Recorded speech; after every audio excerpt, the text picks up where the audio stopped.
It started with a door sealed for centuries, deep beneath the oldest stones of the Vatican. No one knew why it was built, or why it was never meant to open. But then, one quiet morning, it did. And what they found beyond wasn't just history, it was something stranger. A hidden world of forgotten sketches, missing bones, windows that follow the moon.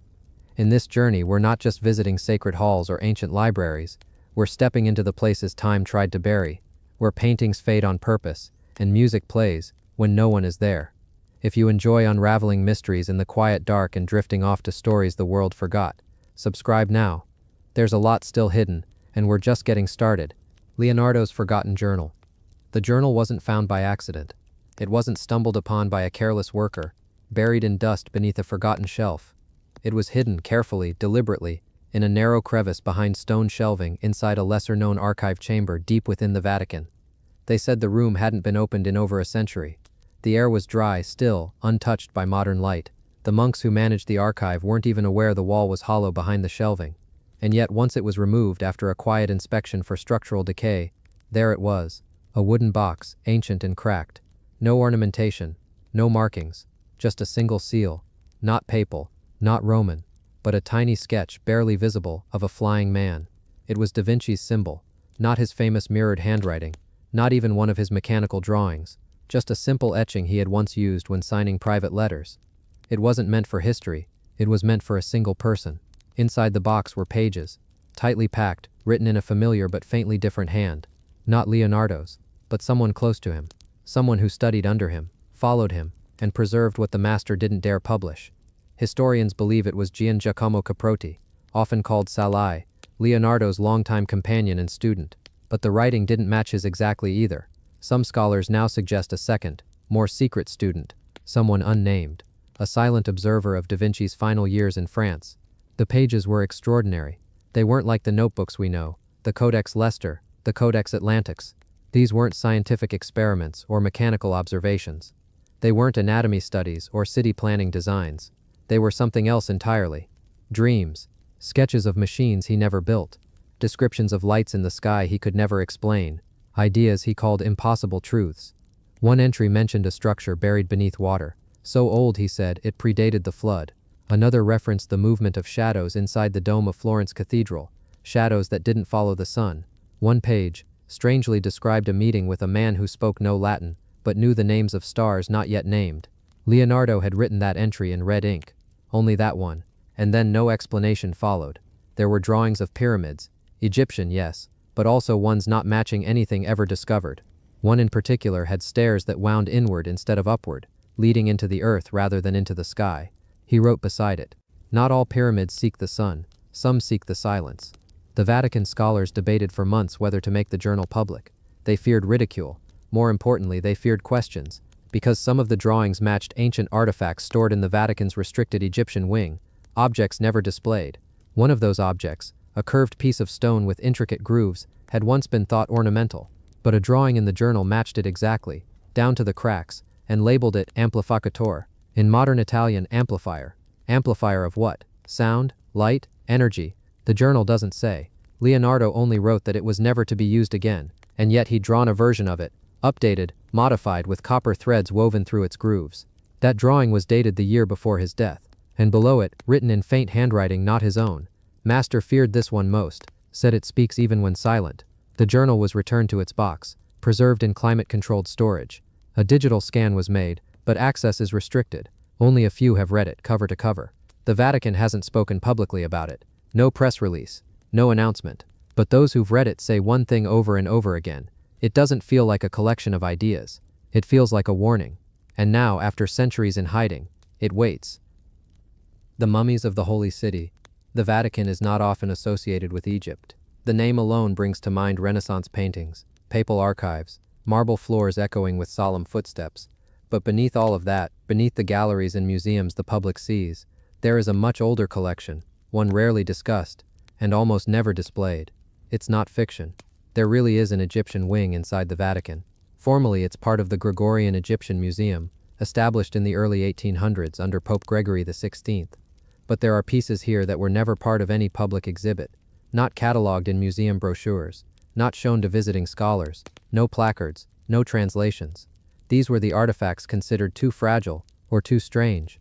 Most people don't know that the Vatican possesses over a dozen mummies.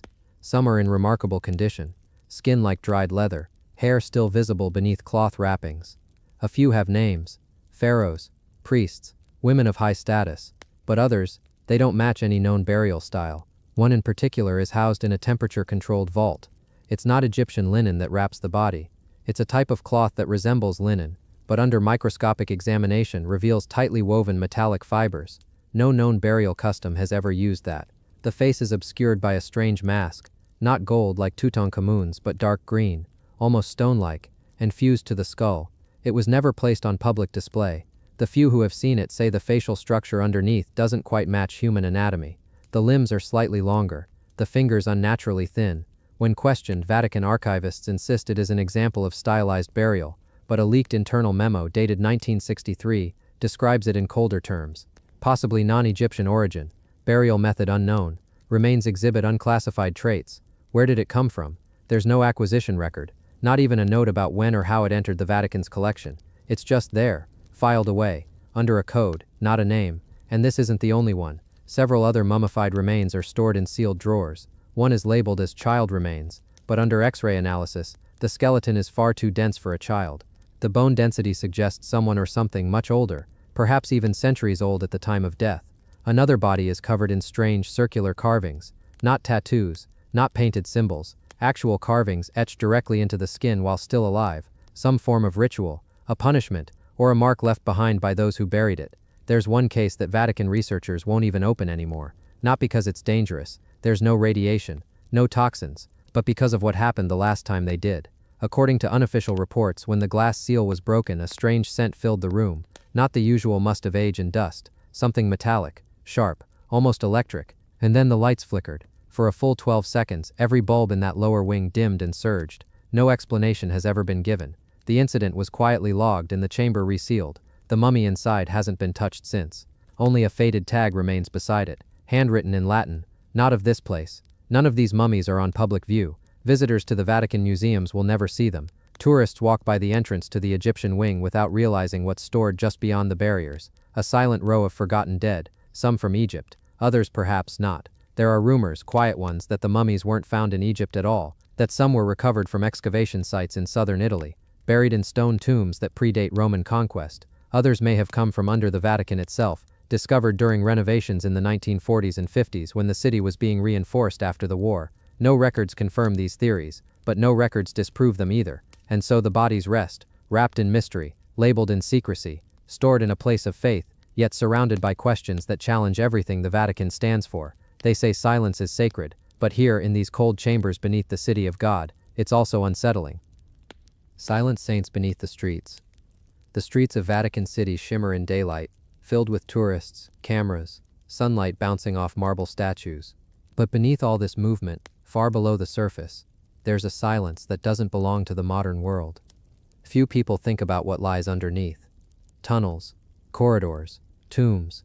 Centuries ago, long before the Renaissance, long before St. Peter's Basilica touched the clouds, there were only graves here, carved into the earth, narrow and uneven, dug by hand, dug in fear. These were the catacombs of the early Christians. Not grand mausoleums, not open places of worship. These were secret sanctuaries, underground cemeteries, carved out of the soft tufa stone, layer after layer beneath what would become the holy capital of Catholicism. It wasn't just a place to bury the dead, it was a place to hide the living. In the first few centuries after Christ, Rome was a dangerous place to believe. Christianity was not welcome, and so believers went underground, literally, beneath the villas and roads, down into darkness, carrying their prayers into hidden chapels carved from rock. Here they gathered in candlelight, they whispered their gospel, they left symbols, carvings of fish, loaves of bread, anchors, symbols they hoped would outlive them. Some of these spaces remain untouched, closed off for safety, forgotten by time, but others are still accessible, barely, tight winding halls where only one person can walk at a time. The air changes the deeper you go, thicker, colder, and laced with a kind of stillness that's hard to explain. It's not just history down here, it's something more than that, because some of the tombs don't look finished, some corridors don't end, they just disappear into the rock, as though the digging stopped mid-motion, as if whoever was carving left in a hurry. Archaeologists have found strange etchings on some walls. Not Latin, not Greek, a language no one has yet translated, just rows of looping symbols, carved deeply and precisely, in corners where no inscriptions should have been. And then there are the sealed vaults, small rooms bricked over in ancient times, without any record of who or what was placed inside. One in particular, discovered in the 1940s, had no entrance, no doorway, just a solid stone wall, but X-ray imaging revealed something eerie inside, several figures, standing upright, not lying in burial, just standing, facing the wall. They haven't opened it. Some say they shouldn't. In another chamber, the bones of a dozen early saints lie in niches, some marked, some anonymous. But what's strange is the preservation. The bones aren't fossilized, yet show almost no signs of decay. One even had remnants of cloth around it, intact fabric thousands of years old. There are whispered stories among certain Vatican staff, of sounds echoing through the tunnels at night, of motion detectors going off when no one is present, and of inscriptions that seem to change slightly over time, faint lines appearing where there were none before. Some of this is superstition, but some of it has been logged, documented, and then quietly removed from the record. There is one final room, hidden behind a false wall, known only to a handful of historians. It contains a single tomb, unmarked, heavy with dust, and at its base, carved into the floor in almost perfect circles, are the words, "For those who walk below and never return." No one knows who carved it, or when, only that the phrase predates the construction of the Vatican itself. The silent saints beneath the streets remain undisturbed, not because the Church has forgotten them, but perhaps because it remembers too well. And down there, in that silence, history still breathes. The lost pages of the First Bible, high above the marble floors of the Vatican Library, past security doors and vaulted ceilings. There is a room that few are allowed to enter.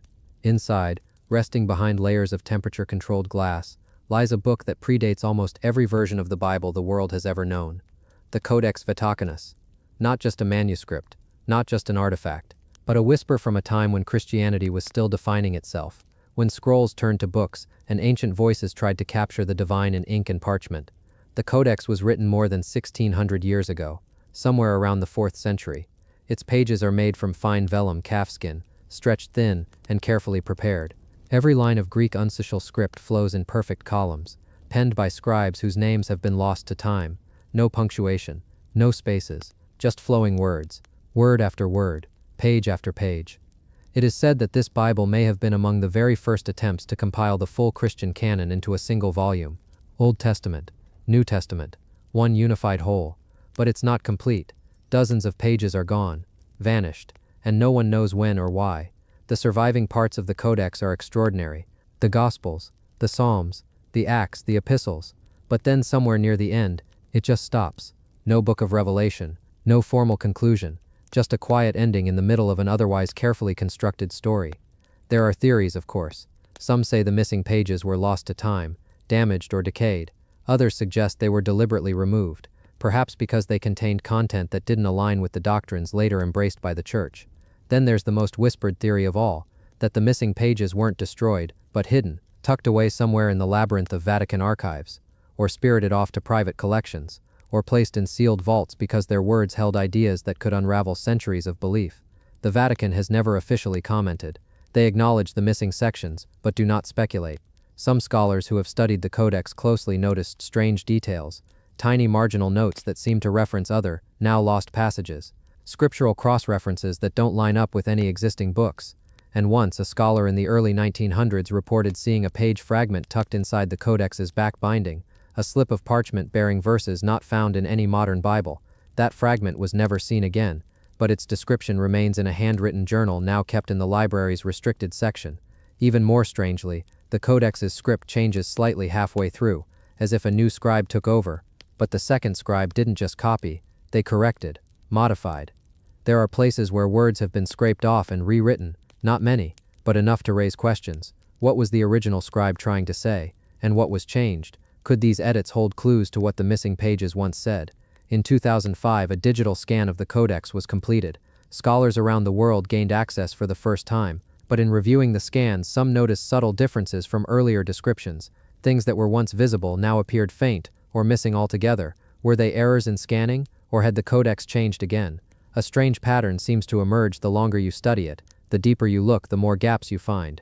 Questions in the margins, ink that fades where it should not, references to books that don't exist anymore, or perhaps never did, And yet, in its silence, in its mystery, the Codex Vaticanus remains sacred, not because it holds every answer, but because it reminds us how many answers we've lost. Somewhere long ago, someone turned the last complete page and began writing words we were never meant to read, words that now lie in the dark, waiting. The scrolls that time forgot. Somewhere beneath the stone corridors of the Vatican, in a room few will ever enter, lie shelves older than most countries, wooden, worn, and barely touched by time. Upon them are scrolls, thousands of them, bound in leather, wrapped in linen, rolled tightly into careful bundles, and sealed with wax that's long since dried and cracked. They don't look like much at first glance. No flashy gold, no gemstone binding, just old ink, old words, and quiet dust. But among them are stories the world forgot, or perhaps stories the world was told to forget. Not every scroll in the Vatican's secret archives is a relic of power. Some are simply curious. Some are lost memories. A few, however, are something else entirely. Records that were never meant to be read by anyone outside the highest chambers of the Church. Pages that question the very fabric of what we believe we know. In the 17th century, a Jesuit scribe recorded a curious event. He claimed that while transcribing older scrolls from the late Roman period, he came across references to Gospels of Light, documents supposedly written by early followers of Christ that described visions, strange symbols, and divine messengers with no names. He wasn't sure what to make of them, and after submitting his notes he was reassigned, sent to another monastery far from Rome. His transcription disappeared. No known copy remains. Just the mention of it in his private diary, which only surfaced centuries later. Then there's the letter from Pope Celestine III, written in 1198. A cryptic line refers to a dark star, unseen by most, yet casting its shadow over Rome. The original copy is sealed away, but scholars know it exists thanks to a facsimile made in the early 1900s by a visiting historian. He wasn't allowed to publish it, but he noted that the passage was unlike anything he had ever encountered in church documents.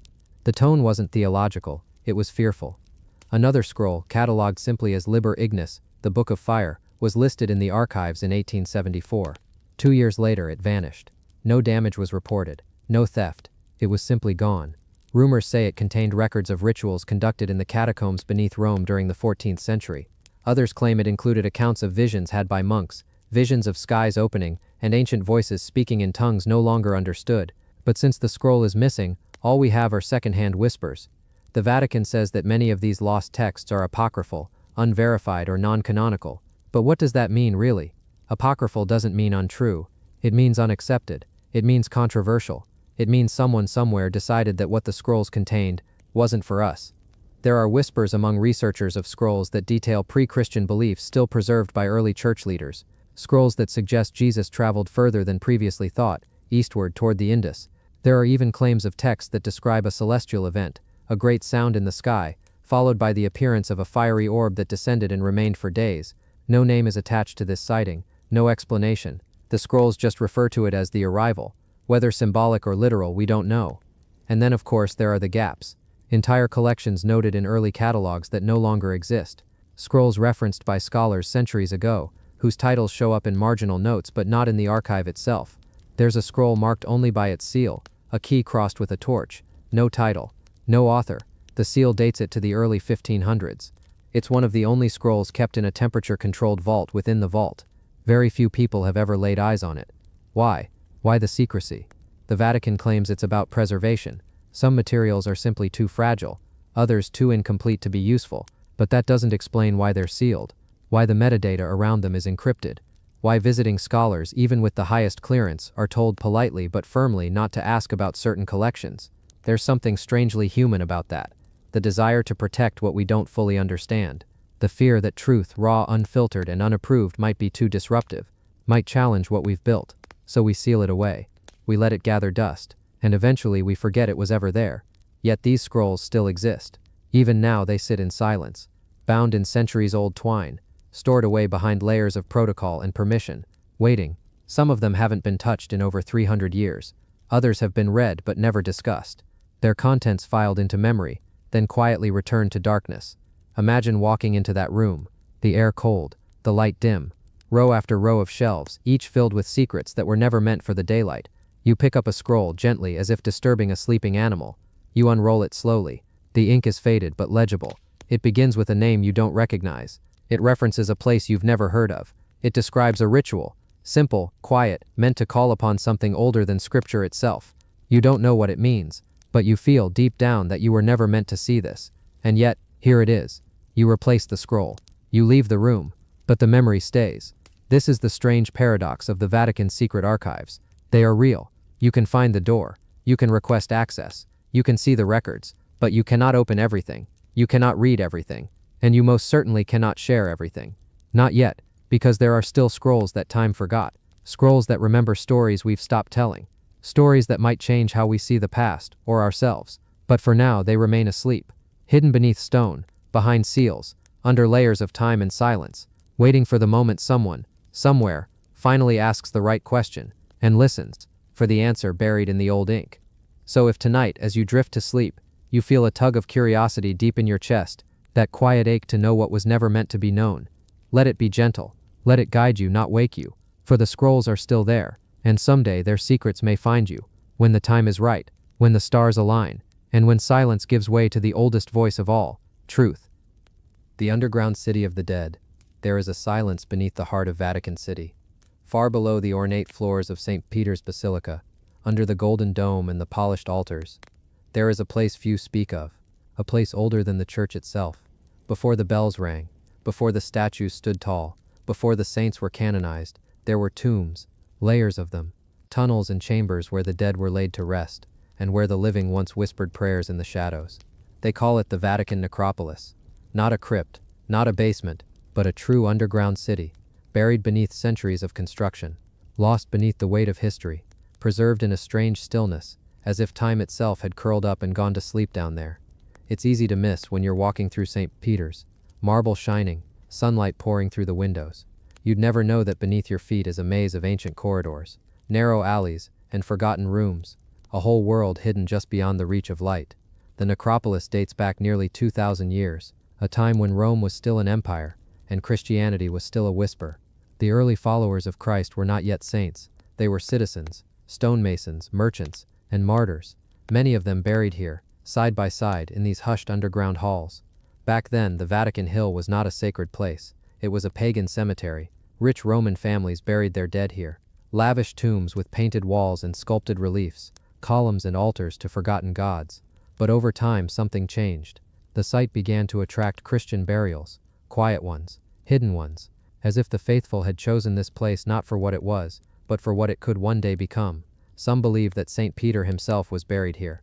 According to tradition, after his execution in Rome, crucified upside down at his own request, his followers took his body and laid it to rest in the soft earth of this necropolis. No grand ceremony, no cathedral, just a simple grave, a fisherman turned preacher, buried in a borrowed tomb. Centuries later, when Emperor Constantine converted to Christianity and began building the first basilica on this hill, he did so with one goal, to enshrine Peter's grave. They built the altar directly above the spot, layer upon layer of stone, churches on churches, until the humble burial was hidden beneath a mountain of faith. For nearly 1,600 years, the necropolis was sealed, forgotten. It wasn't rediscovered until the 1940s, during secret excavations ordered by the Pope. What the workers found wasn't just a grave, it was an entire street of the dead. Mausoleums still standing, walls still painted with scenes of ancient life, names etched into stone by grieving hands, candle holders, coins, offerings, and the soft scent of time. Each chamber tells a story. Here, a Roman nobleman rests beside his wife, their tomb adorned with vines and birds. Just beyond them, a Christian woman lies with arms folded in prayer. The inscription reads simply, "In pace, in peace." Further in, signs grow bolder, fish carved into the stone, anchors, Chi-Rho symbols. These were the signs of the early church, coded for safety. This wasn't just a burial place. It was a sanctuary, a secret refuge beneath a hostile empire. Even today, the air down there is thick, quiet, like the city above has forgotten to breathe. Tourists aren't usually allowed. Only small groups, under strict supervision, pass through the narrow corridors. The Vatican guards the site carefully, both out of reverence and necessity. The structures are fragile, the temperature is controlled, light is limited. Too much attention would cause it to fade, and perhaps that's how it should be. Some places are meant to be whispered about, not shouted. Some stories are written in the dust between footsteps, in the slow drip of centuries, in the hush that follows a prayer. The necropolis is not a museum. It is not a ruin. It is something more delicate, more alive. In one chamber, archaeologists found the so-called Trophy of Gaius, a simple shrine built in the 2nd century. Small bones were discovered nearby, deep in the earth. Fragments. Ancient. Tests suggested they belonged to a robust man in his 60s, dating back to the time of Peter. Were they his? The Vatican has never confirmed it, but the bones now rest in a clear case beneath the high altar, as close as anyone might get to the foundation of their faith. The path through the necropolis is dim, the ceilings low, in places you must crouch, the walls close in, like time itself leaning down to speak. There are alcoves where you can still see soot on the ceilings from oil lamps, graffiti scratched in Latin, prayers from the desperate, names you'll never read again. This city of the dead has no map, no clear direction. You don't walk through it, you drift. Slowly, like water moving through forgotten stone. The silence wraps around you like a cloak. Every echo feels older than the last. There is no wind, no birds, just your own footsteps, soft, careful, and somewhere behind a wall, a saint may be sleeping, waiting. The deeper you go, the more it feels like the living world is slipping away. The basilica above becomes a dream. The chants, the choirs, the bright golden mosaics, distant. Down here, faith is quieter. It is not preached. It is felt, in stone and dust, in shadows and bones, in the spaces left between the names. And when you finally emerge, when the door closes behind you and you step back into the sunlight, you carry something with you, something heavy, not a burden, but a weight, the kind that lingers in your breath, the kind that humbles you, the kind that reminds you how many footsteps came before yours, and how many more still echo, beneath the floor.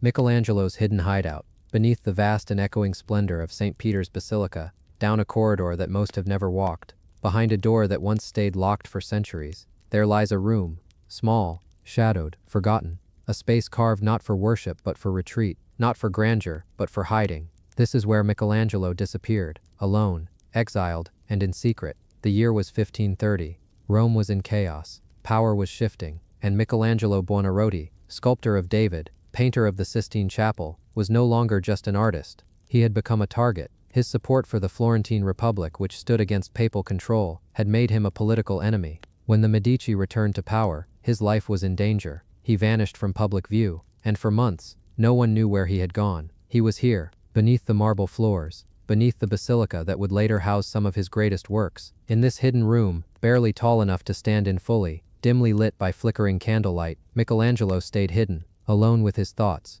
with fear, with time, and with chalk. The walls around him became his canvas. He couldn't sculpt here. There was no marble, no studio, but his hands needed to move. His mind needed to create, so he drew, with bits of charcoal, with pieces of red chalk, with whatever he had, onto the walls, onto the stone, onto time itself. Even in exile, his genius would not sleep. You can still see the drawings. They are faint now, softened by centuries, but they are unmistakable. A face that resembles the Christ of the Last Judgment. A hunched figure sketched in profile, anatomical studies, expressions, the silent workings of a mind that could never be still. There's a sadness in the lines, a heaviness in the strokes. These weren't grand commissions. They weren't meant to be seen. These were the private moments of a man who once carved gods from stone, and now reduced to silence, etched his thoughts in a hidden cave. The floor was dirt. The air was damp. He may have slept on a straw mat or a simple bench, day after day, surrounded by nothing but stone and fear, waiting for word from the world above, hoping not to be forgotten, hoping to survive. How long he stayed here is not exactly known. Some say weeks, others believe it was several months.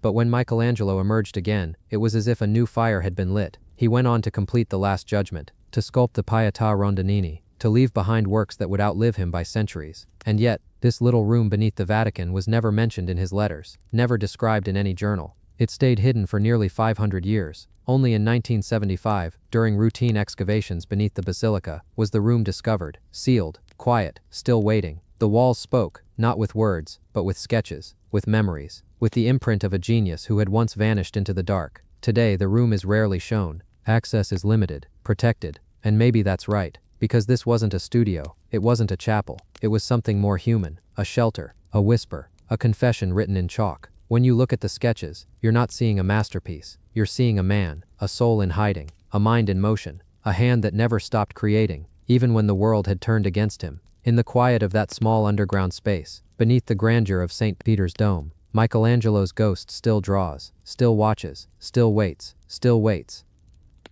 Letters from the Edge of Faith, in a quiet drawer tucked away beneath centuries of dust and silence. A stack of papers lay undisturbed.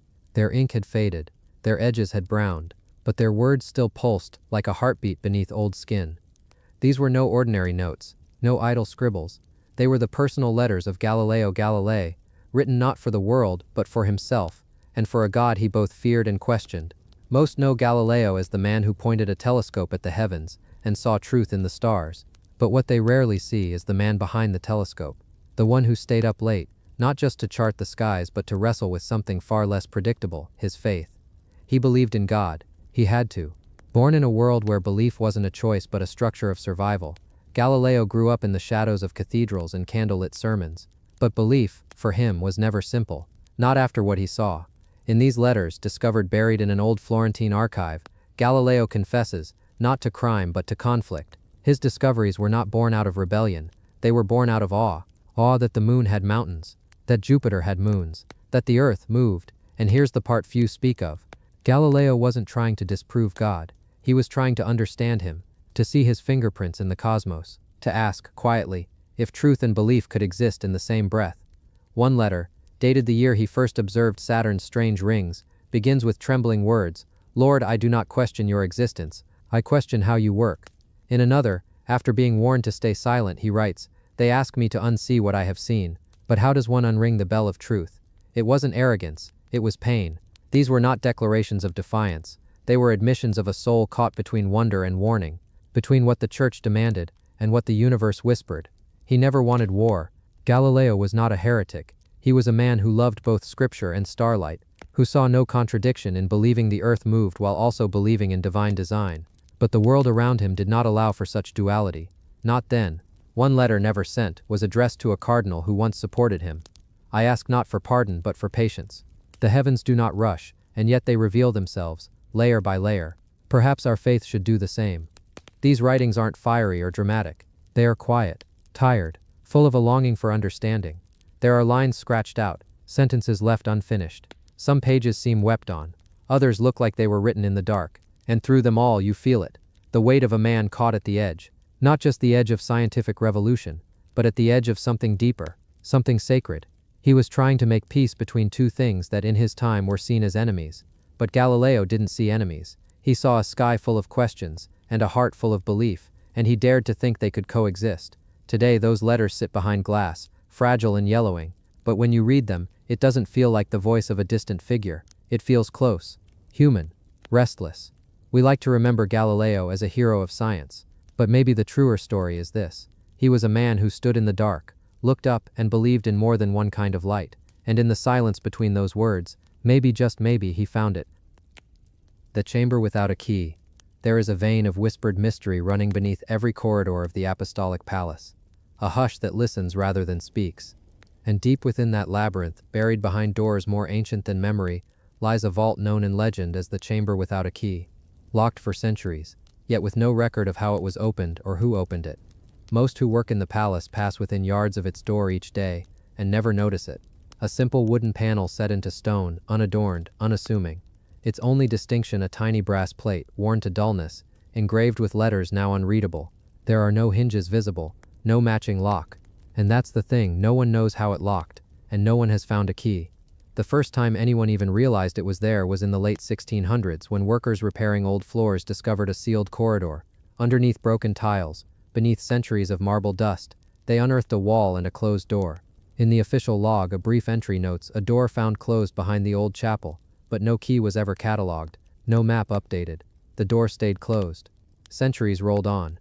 Renovations, papal transitions, political upheavals came and went. Yet the door remained silent, forgotten by most. Known only in obscure footnotes of restoration records, often dismissed as clerical error, but some never forgot. In the 1950s, a young librarian discovered a faded note in a Latin ledger. It mentioned the chamber that locks itself. She wrote about it privately, speculating that it was a relic vault, perhaps containing documents too dangerous to be easily accessed, but after submitting her report she was reassigned to catalog manuscripts. Her report vanished.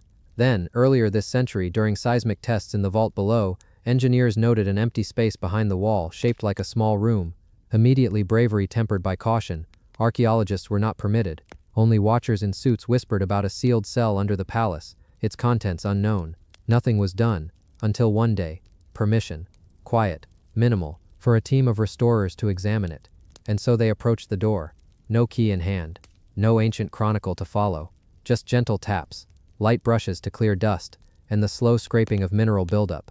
Then the unmistakable shift of wood within stone. A click, soft as rainfall. When it opened, the chamber did not shout. It did not glow. It waited. Still. Cool air breathed out in a soft exhale. Candles lay on low shelves. Some melted away into stone. Others blackened. And books, carefully bound volumes resting on wall niches. Old scrolls wrapped in wax-sealed parchment. No grand treasures. No flush of gold. Only quiet things meant to rest where no one disturbs them. What astonished the team wasn't what lay inside, but how it was preserved, locked without a key, yet untouched. There were no signs of forced entry. No soot from torches. No cobwebs disturbed. Only a room recorded in blueprints, with a door never designed to open. Inside, one scroll bore only a single line. The pen without the seal goes silent. The ink was faded, barely visible. Next to it, a letter addressed to a cardinal, dated centuries ago, complaining of voices too loud for the halls of faith. The cardinal's reply, "Let this chamber rest." No one knows what instructions were followed, or whose idea it was to lock it forever. Some suggest it was closed during wartime, when advancing troops threatened the archives. Others whisper of disagreements within the church, of debates deemed too dangerous, and hidden until tempers cooled. The chamber remains today. Its door closed again, gently, not barred, not chained, because this time, those who closed it did so with understanding, not fear.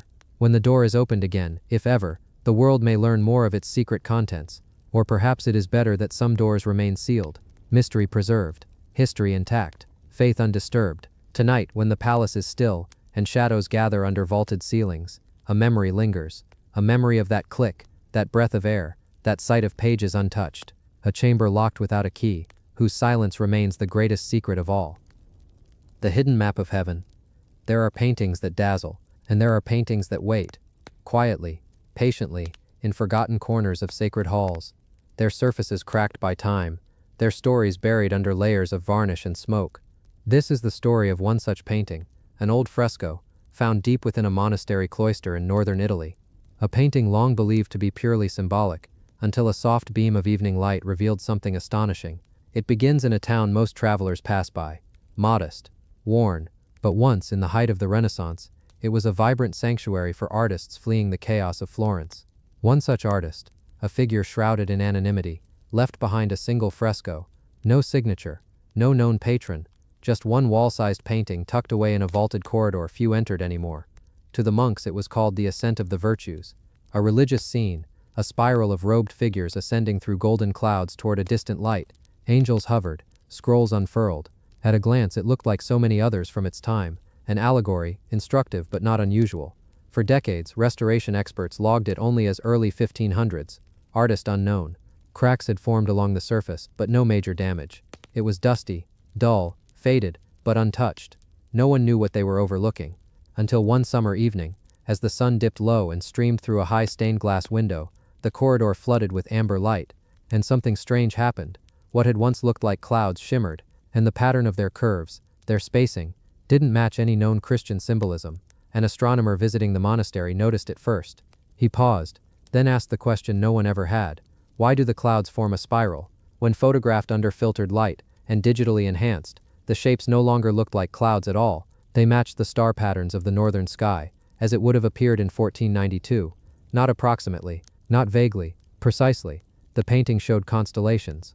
Lyra, Cygnus, Cassiopeia, subtly embedded in swirls of gold and gray, but not as symbols, as accurate star positions, correct in both placement and relation, mapped using tools of astronomy that wouldn't officially be invented for another 50 years. The deeper they looked, the more the fresco revealed. At the top of the spiral, painted faintly into the background, was a cluster of stars that could only be the Pleiades. Below that, a rendering of Orion. But one detail stood out above all, a glowing circle at the center of the entire design. Not a cross, not a halo, but a disk, precisely aligned with the galactic center, as it would be viewed from Earth. This was no coincidence. The artist hadn't simply added stars for beauty, they'd embedded a cosmic map, and yet no documents exist explaining the fresco. No notes, no sketches, no surviving letters about its commission. The monastery records from that year are missing, pages torn out, ink scraped away. Whoever painted it, painted in silence, perhaps in secrecy. One theory suggests the artist was a student of Giulio Romano, or even of Leonardo himself, trained in both art and astronomy. Another possibility, a monk, one with access to astrological manuscripts, working in solitude. rendering the heavens not as myth but as geometry, a mirror of the divine order hidden in the stars. When ultraviolet imaging was performed, yet another detail appeared: inscriptions, barely visible between the painted scrolls, ancient Greek, not Latin, phrases lifted from Hermetic texts and the works of Ptolemy. As above, so below. The firmament is the path of the soul, not church doctrine but cosmic philosophy. What does it mean? Was the artist encoding a message, a secret understanding of the universe, or simply preserving a vision too vast for his time? And why in this place, this corridor no one walked anymore? Why paint a map of heaven where no one would see it, unless the light struck at just the right angle? Perhaps the artist believed that truth doesn't need to be seen by many, just by someone. Eventually. Today the corridor has become a quiet destination for those who seek the forgotten intersections of faith and science. Visitors come not for spectacle, but for silence. To stand before a wall that, under dim light, reveals nothing, but under fading sunlight unfolds the heavens. If you wait long enough, as the evening nears and the wind quiets, the patterns begin to return. Not suddenly, not brightly, but slowly, as though the painting were waking, and in that slow unfolding there's a feeling that maybe the artist wasn't only showing the stars, maybe they were trying to say something more, that heaven isn't only up, it's around us, patterned into the very sky, waiting quietly to be seen. Not symbols, not metaphors, stars, mapped by a forgotten hand, in a corridor few remember, in a monastery most have never heard of. And if the stars are a language, then maybe this painting was their whisper. The Watcher's Window. They say every masterpiece hides its own secrets. The Sistine Chapel, crown jewel of the Vatican, holds more than painted angels and heavenly scenes. High above the pulsing crowds and centuries of admiration, something else watches. Not part of any guided tour, never written in any official guidebook. A narrow vertical slit, no wider than a finger, carved into the wall just beneath the ceiling. It's called the Watcher's Window. If you've seen the ceiling's vast cosmic canvases, you likely overlooked this hidden slit. Few even notice it exists. For centuries, the window remained silent, known only to a handful of caretakers who passed through secret corridors, balancing prayer and duty. Most who walked those corridors believed it simply a quirk of old construction, a leftover from forgotten renovations. But it was far more deliberate than that. In the late 1500s, Vatican restoration notes mention a small aperture above the choir for official oversight. Most scholars dismissed it as clerical error, until an old ledger was found in a dusty archive. It referred to a stone eye placed to observe but not to be seen. It spoke of an observer, appointed, equipped, and sworn to secrecy. In the 1800s, during restoration, one of those observers entered the cramped space behind the window. He described it later in a water-stained diary, now hidden from public view. Inside he found a small flat bench carved directly into the wall. No room to stand upright, only enough to kneel or crouch. In front of him, the slim vertical opening like a watchtower slit. On the floor, an iron ring affixed into the stone, perhaps to secure a lamp or chain. And on the ledge, faint scratch marks, almost like someone had gripped it for years, watching, breathing slowly, living in stillness. The observer's notes mention that at dawn a single ray of light passed through and aligned perfectly with the window, painting a line on the floor directly in front of the altar. No one noticed, but the watcher saw. Perhaps they timed their visits precisely, moments when prayer, decision, and divine presence came together. What would you do with such a view? Witness the secretive hush of a conclave, the hush of bishops gathering before Mass, watchings of rituals, choices made in silence, decisions that shaped the course of history. We do not know who the watcher was. A trusted papal guardian? An observant monk? Maybe a secret society within the sacred walls, one tasked with ensuring no impure doctrine seeped into those frescoed heavens. Maybe no one remembers because records were intentionally purged. As modern restoration began in the 20th century, scanners detected that the wall behind the window was a single solid block, not accessible, not hollow. After decades of study, the Vatican sealed the slit, quietly, without explanation. In effect, they said, the Watcher's Window remains, but only as a relic. It begs questions. Was it ever used again? Is someone still appointed? Or is the Watcher gone, but the window left as a reminder? Late at night, if you're ever in the cloistered halls above the Sistine Chapel, listen closely. You can almost hear a breath, a faint presence, echoes of a person perched just above the masses, balancing solemn obligation in deep silence. In that narrow stone slit, someone witnessed faith in motion and never revealed it, and the Watcher's Window still dreams of who once looked through it. The bell that rang without sound. In a quiet corridor of the Vatican Museum, far from the main exhibits, rests a strange bronze bell darkened by time, its rim smooth, its surface barely catching the light. Most pass it without a second glance. No plaque tells its full story, just a small Latin inscription, and a date no one can confirm. But those who know, stop and stare. This is no ordinary bell. Its clapper is missing. No rope dangles. No mechanism invites ringing. And yet legend insists it used to toll, not by touch, not by hand, but during storms, without being struck. The story begins in the 1400s, when the bell was said to be recovered from the ruins of an ancient monastery near the northern edge of Rome. Monks there claimed it came from the east, possibly brought by travelers escaping persecution or seeking refuge from falling empires. The bell was forged from an unusual alloy, bronze, yes, but with trace elements rarely seen in bells of the era. Nickel, zinc, a mineral the monks simply referred to as the whisper metal. No one knew where it came from, but the bell had weight, presence, and something else. Monks who lived near it described hearing faint ringing in the middle of the night, not loud, just a shimmer in the air, like a chime from across a valley, but always before lightning, always before a storm. When wind shifted, when clouds gathered, the bell would ring without movement, without cause. They called it the storm warden. At first the sound was seen as divine warning, a gift, a signal, but as years passed it became something darker, because every time it rang something else happened too. Crops would wither, paintings would peel, walls would crack. A strange pressure filled the air when the bell chimed, like the monastery was holding its breath. Eventually the monks sealed it in a chamber underground, buried under prayer and stone, forgotten, until the Renaissance. A young Vatican historian named Matteo Carini, obsessed with unusual relics, stumbled across references to the buried bell. He followed whispers, copied cryptic diagrams from forgotten scrolls, and in 1534 convinced the church to retrieve it. His report says they dug through layers of rock, soot, and ancient ash. When they reached the bell, it was untouched. No rust, no dust. It sat as if waiting. Carini had it transported to the Vatican, carefully, silently. He wrote that on the night it arrived, Rome saw the longest thunderstorm in a decade. No lightning struck the city. No buildings were damaged. But the bell rang, just once. No one was near it. It simply hummed, and went still. Since then it has never rung again. But strange things follow it. The museum lights above it often flicker, though no faults are found. Visitors report a faint warmth when they pass, a low vibration. Some even claim they heard the echo of a chime, soft, sad, impossible. Modern scientists have examined the bell. They've run vibration tests, scanned the metal for signs of internal mechanisms. Nothing. Its body is dense, solid, and the clapper, gone, removed or perhaps never there. One researcher in the 1980s claimed the bell might operate on something called resonant frequency, that in the right pressure, the right atmosphere, even air could stir it into singing, but no one could replicate it. Others believe the bell doesn't respond to storms. It predicts them, feels them, a living barometer, an echo chamber of the Earth's breath.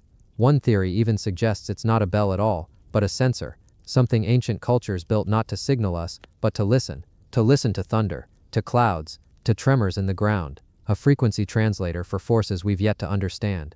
The Vatican, as always, has no comment. Today the bell sits behind thick glass, on a platform of black stone. Some nights the guards cover it, not because they're told to, but because they feel uneasy walking past it in silence.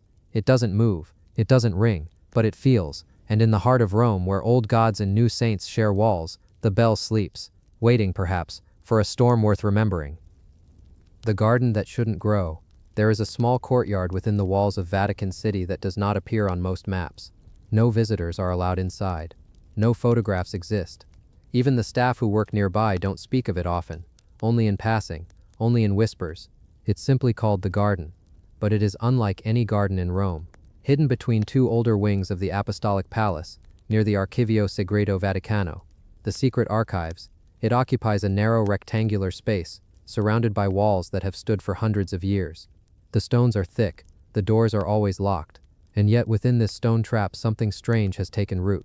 From above, if you could ever see it, it looks impossibly green, thick vines climbing the limestone, flowers blooming year-round, and at the center, a tree, its branches twisted upward, its leaves deep emerald, almost blue in some light. The garden flourishes in all seasons. But here's what makes it mysterious. There are no visible water sources, no pipes, no irrigation lines, no rain reaches the courtyard, thanks to the steep rooftops around it. The space is always shaded. There is no soil trucked in, no sunlight for more than a few hours each day. And yet the garden grows, not just survives, thrives. No one remembers when it was first planted. The earliest known mention comes from a faded handwritten note in the Vatican's horticultural records, dated 6. The entry refers to a garden without irrigation, sustained by providence alone. Even then, the gardener writing it didn't claim credit. The note ends with a simple line: "It was already here." Throughout history, popes and scholars have taken interest in the garden quietly. Pope Pius X reportedly ordered the entire area sealed in 1852 after a group of French botanists requested to study it. They were denied access. One of them wrote in frustration, "A miracle of chlorophyll and secrecy, fed not by water, but by something else. What that something else is, no one can say." The plants that grow inside are not found in any botanical texts. Not exactly. They resemble familiar species: ivy, roses, cypress, but with differences. Petals that shimmer faintly in low light, leaves with too many veins. Some emit a scent that changes based on time of day. Visitors who have passed the garden gates claim it smells like citrus at sunrise, wet stone in the afternoon, and frankincense after dark. There are no insects in the garden, no birds, no bees, and yet the flowers bloom. At night, movement has been reported, not of animals but of caretakers, unseen hands. For centuries there have been rumors of a figure that tends the garden after sundown. Not a Vatican gardener, not clergy, just a silhouette, sometimes tall, sometimes small. No one ever gets a clear look. The security cameras facing that corridor are mysteriously non-functional between midnight and 4 a.m. every night, without fail. In 1963, an internal memo within the Vatican Security Office briefly acknowledged unauthorized activity near the garden gate. It was quickly classified and sealed.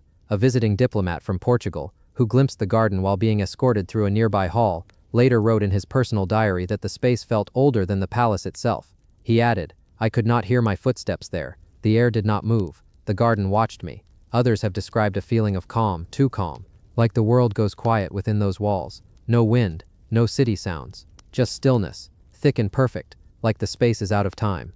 The tree at the center, called L'Arbor Altum in one 18th century scroll, has been called many things over the centuries: the waiting tree, the first root, the breath of Eden. Some believe it is a descendant of a sacred tree described in lost Gnostic Gospels.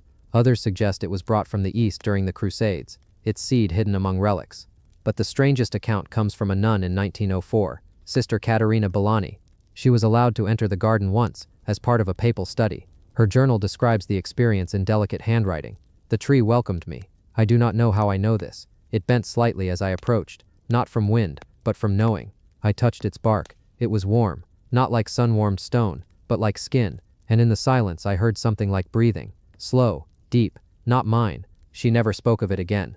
After that visit, she left the convent without explanation and disappeared into seclusion for the rest of her life. There are theories, of course, that the garden was created by a forgotten saint, that it hides a buried relic, that it grows from soil carried from Mount Ararat or Mount Sinai. Some even believe the garden marks a celestial line, something aligned with ancient stars, like an earthly compass to a higher realm. But no one has found evidence, because no one is allowed inside. Today, only a select few have access. A single brass key is rumored to exist, passed quietly from one Vatican gardener to the next, and even they do not speak of what lies behind the walls, not publicly. It is not on the museum tours. It is not on official blueprints. But at dusk, if you walk past a certain stone corridor near the archives, you might feel the air change, slightly sweeter, slightly warmer, a smell like forgotten flowers, and in the silence that follows, you may feel it.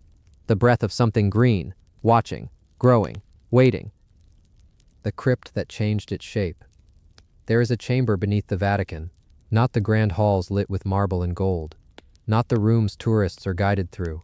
This place is older, quieter, and according to a 1702 map, it was shaped like a perfect cross. The sketch still exists, ink on rough parchment, faded brown with age, its lines carefully etched by a hand that took no shortcuts. 8 pillars drawn with precision, a central tomb shaded with slow strokes, notes in Latin scribbled at the margins. It was a crypt, documented, mapped, sealed away. The man who sketched it was a Vatican cartographer named Angelo Di Martino.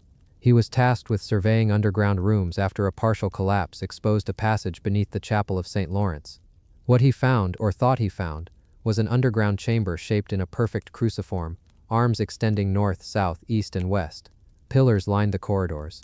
At the very center stood a tomb, surrounded by mosaics that, in his own words, did not match any known style of Christendom. And then, for 2 centuries, the records went silent. The drawing was filed, archived, and forgotten. Until 1893, when a small team of Vatican engineers, working on a restoration project, stumbled across the old records. Curious, they followed Martino's descriptions and found the entrance. The passage was still there, barely, but what waited at the end of it wasn't what Martino had drawn.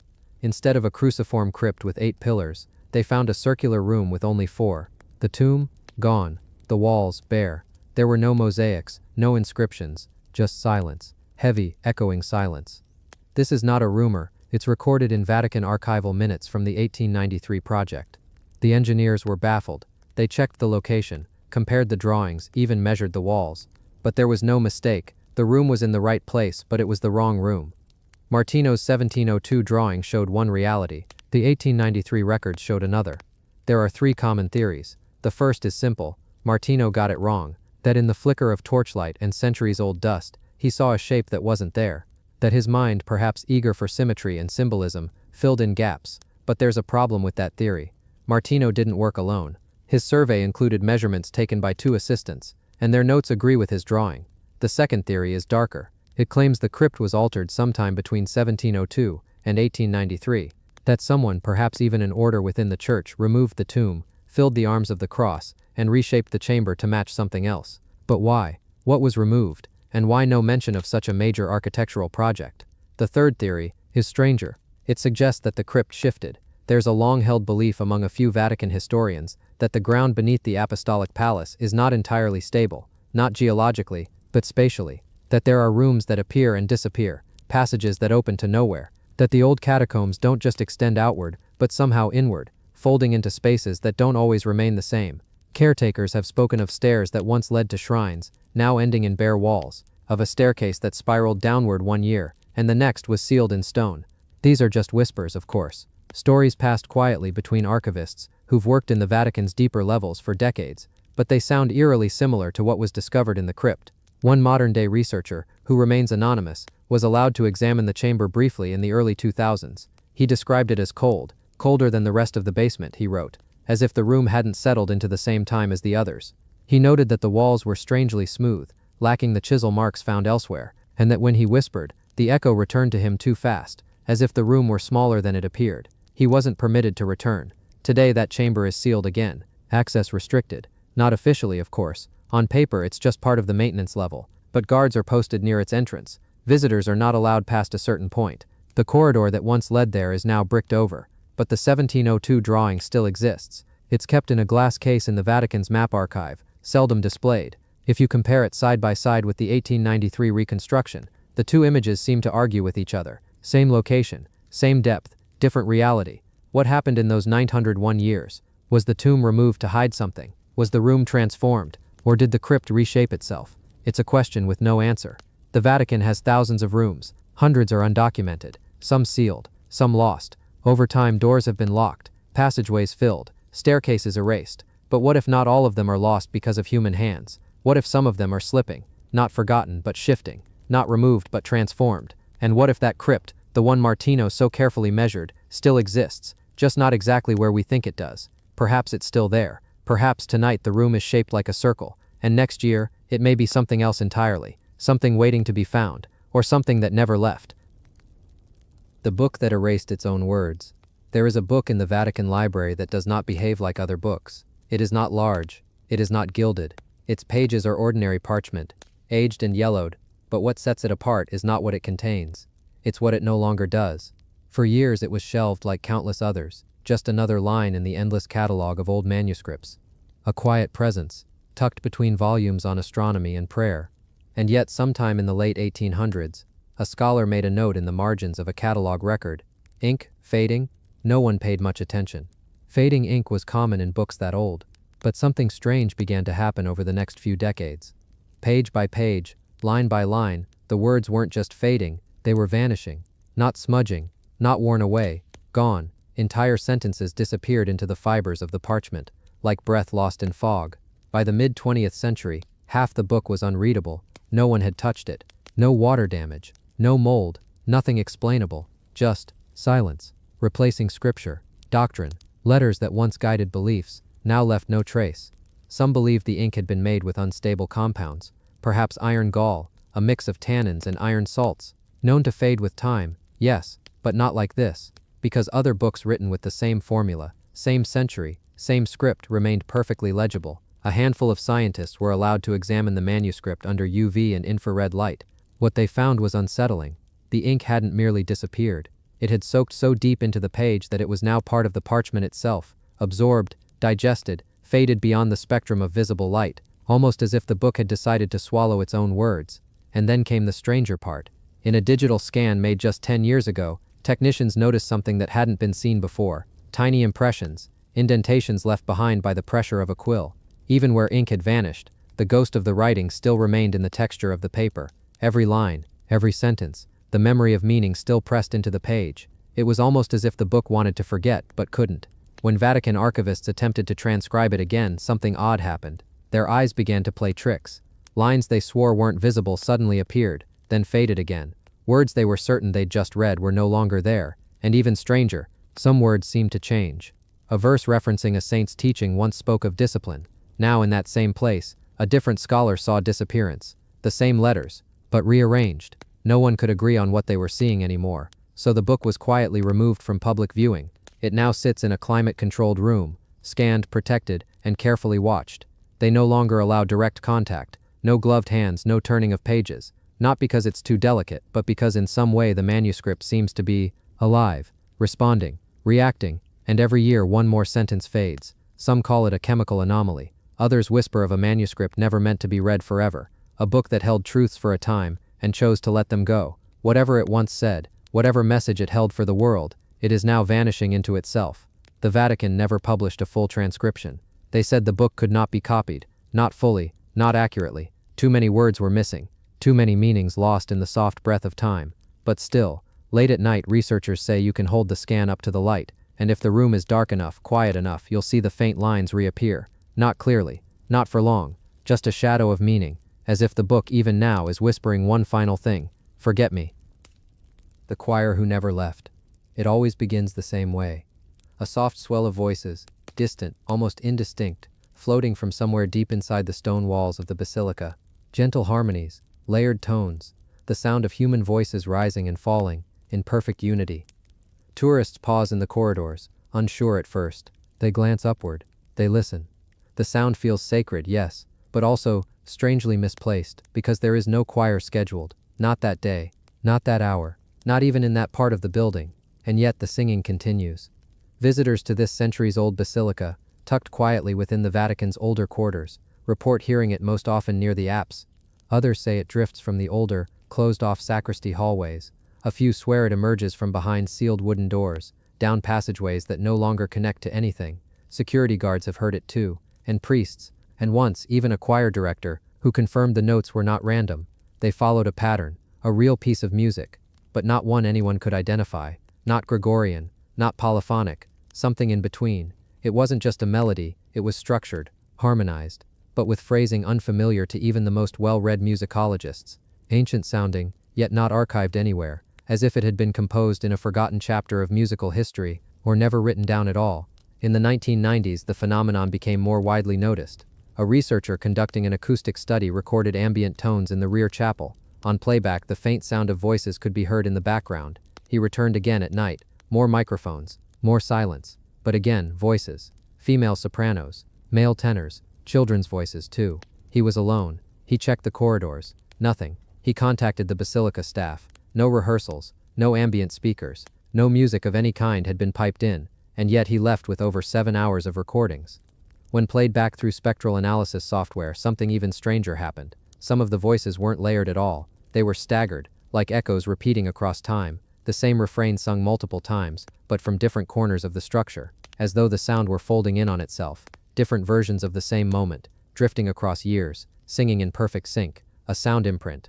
One Vatican archivist proposed the theory that the basilica's unique construction created a kind of acoustic memory, a place so saturated with sacred music over the centuries that the stone itself retained traces of it, replaying them like faint echoes. But others disagreed, because new patterns of music were still emerging, new arrangements that no living composer had written. And in one unsettling case, a scholar reported hearing the chant form her own name, just once, only a whisper, but unmistakable. The audio recordings were later examined by experts in Germany. They confirmed the harmonics were real, not hallucinations, not imagination. There was measurable audio data, but they couldn't isolate a source. No speakers, no electronics, no airflow that could create the phenomenon. And so the legend began to grow, that within the old stones of this basilica, a choir still lingered, not of the living, not entirely of the dead, but something in between. The choir who never left. Older priests speak of it gently, as if remembering an old friend. They say it began centuries ago. A group of singers who were buried nearby, their final wish, to be allowed to sing in the house of God for eternity. And perhaps they do.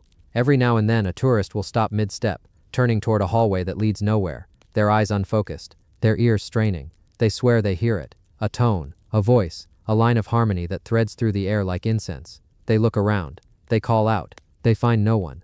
But in the silence that follows, comes a soft final note, a cadence, a gentle end, as if the singers, having been heard once more, are content to fade again, and the basilica returns to stillness, but not emptiness, never emptiness, because somewhere behind the stone, somewhere down the ancient halls where light no longer reaches, the choir continues to sing, and if you listen long enough, if your heart is quiet enough, you might hear them call your name too.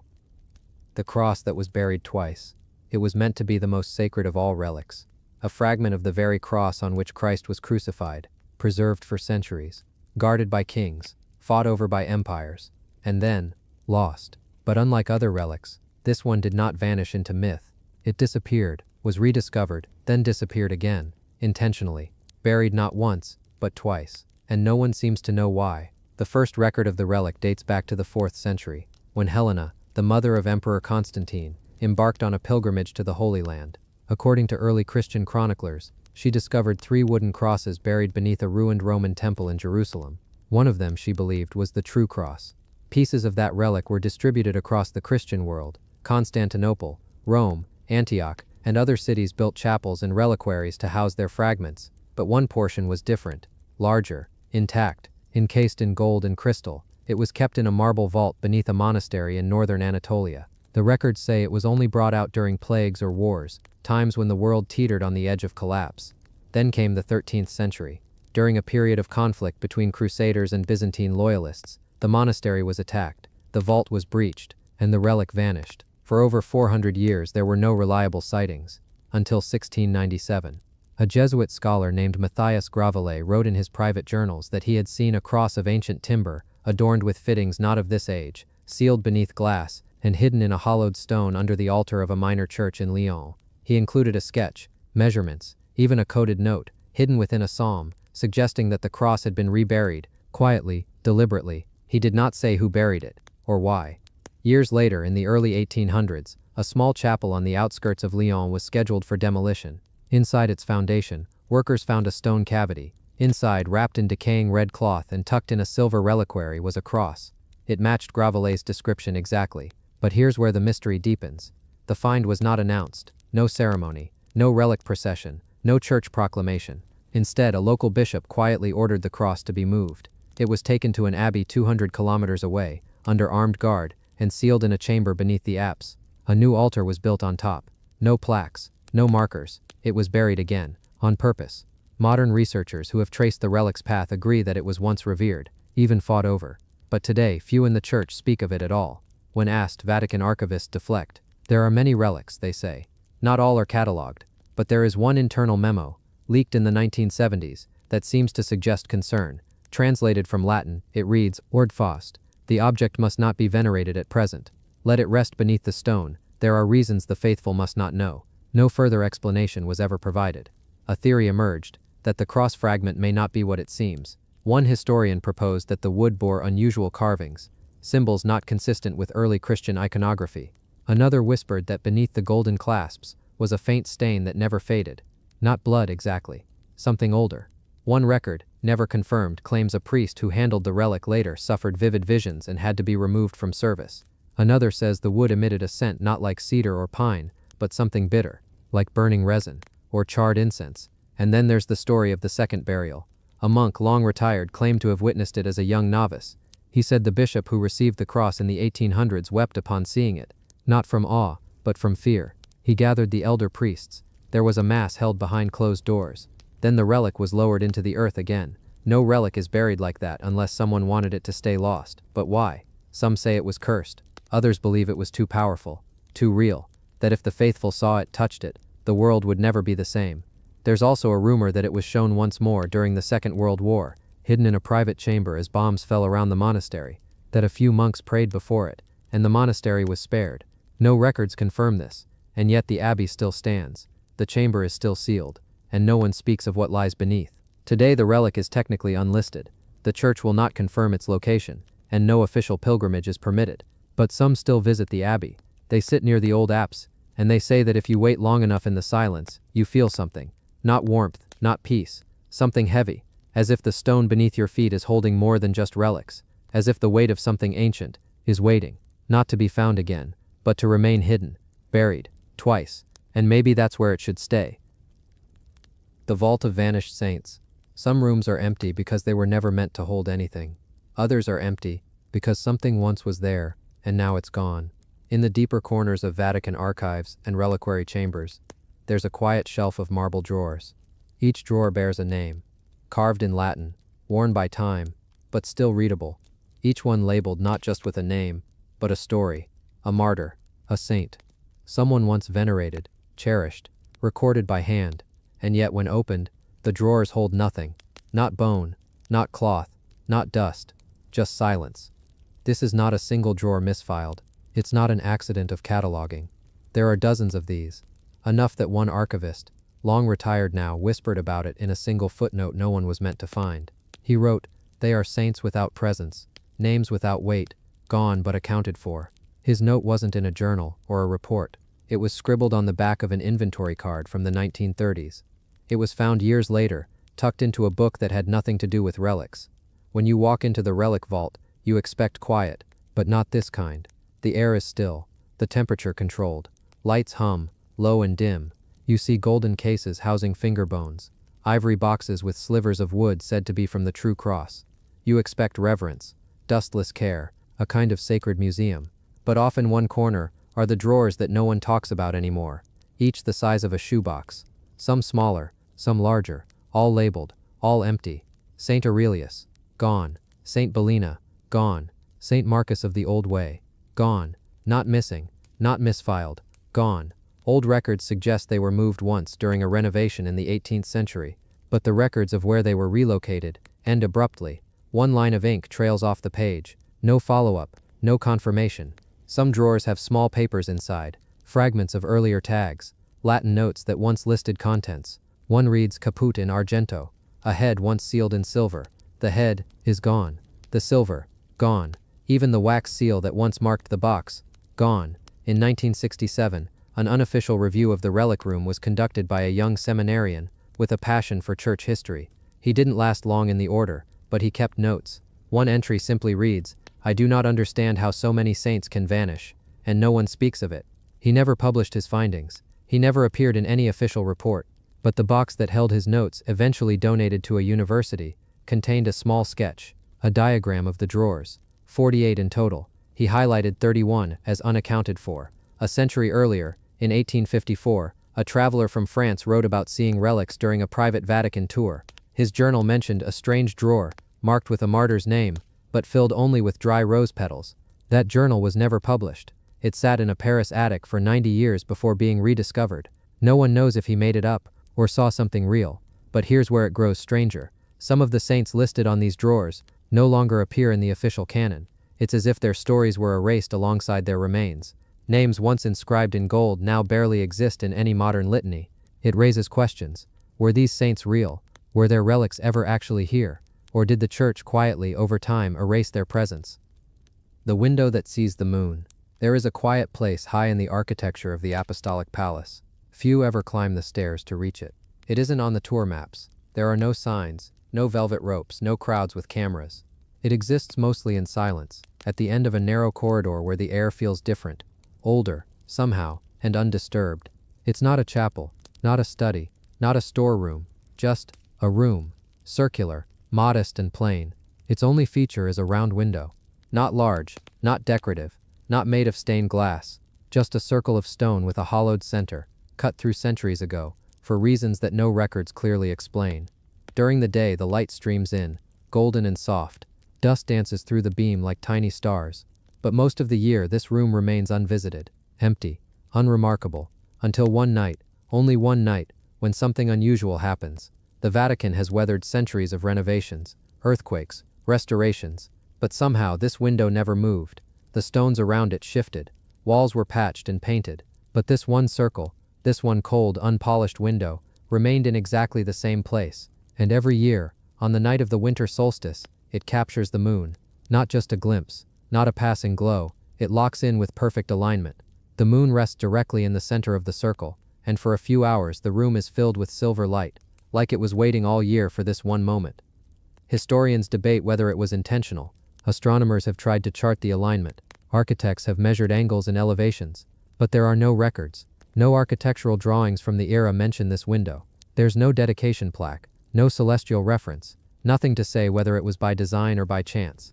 And yet it happens. Every year, without fail. One theory suggests that this room may have been a place of silent reflection, a monk's solitary cell, perhaps a scholar who studied both scripture and stars.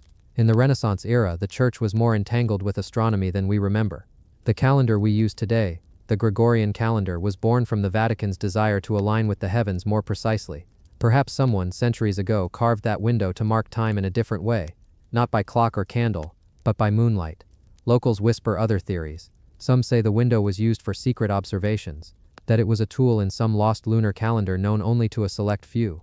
Others believe the room was part of an ancient ritual forgotten now but kept alive through architecture. The alignment of the moon, they say, signaled something, a beginning, or maybe an end. And there are older whispers still. Some custodians speak of a strange stillness that settles in the room on that night, that when the moon appears in full focus through the stone circle, time seems to slow, sound becomes muffled, the heartbeat softens. They say shadows retreat to the walls, and the light is not just cold but intelligent, like being watched by something serene but immeasurable. Of course, there is no proof, no photos, no scientific studies published on this room. The Vatican archives are silent on the matter, and those who've stood there during that silver moment tend not to speak much of it afterward.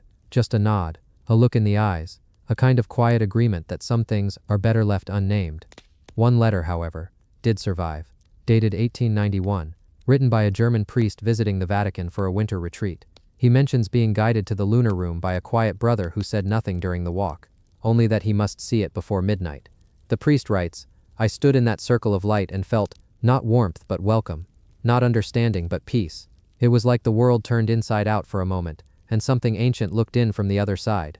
That letter was never mailed. It was found tucked inside the back of a prayer book, left in a pew years later. There are hundreds of rooms inside Vatican City, some grand, some hidden, some filled with art, others with dust, but few are like this. A room that seems to have no function, no glory, just one perfect purpose, played out once a year, to frame the moon, to witness it, and then to wait. And in that waiting, there's something oddly comforting, a kind of faith that doesn't need words or hymns, just the simple belief that even in stone and silence, the universe finds its way in. Perhaps we need more places like that. Rooms not designed for power or spectacle, but for stillness. Rooms that don't demand answers, but invite quiet questions. What else might we see, if we simply stood still and let the moon rise? So if you ever find yourself wandering unfamiliar corridors, in an old place where time moves differently, and the air feels like memory, look for the circular window. It may not seem like much, but on one night, in the hush of winter, it opens, not to the world outside, but to the rhythm of something greater, something that's been watching, quietly, all along. And when it does, let it find you. The mask in the marble. There's a column near the edge of one of the less traveled corridors in the Vatican. It's not especially grand, not one of the ones flanked by gold or ringed in candlelight. In fact, most visitors never notice it at all. But if you stop there quietly, slowly, maybe late in the afternoon when the light spills just right, you might see something, a face, half smiling, faintly carved into the marble, almost as if it's trying to stay hidden. It's not a cherub, not a saint, not a known figure from scripture or history. The Vatican archivists don't even have a record of its creation. It's not listed in the official stonework documents. No artist ever signed it. No restoration log mentions touching it. It's just there, waiting. Some people pass it entirely, their eyes too distracted by the stained glass overhead.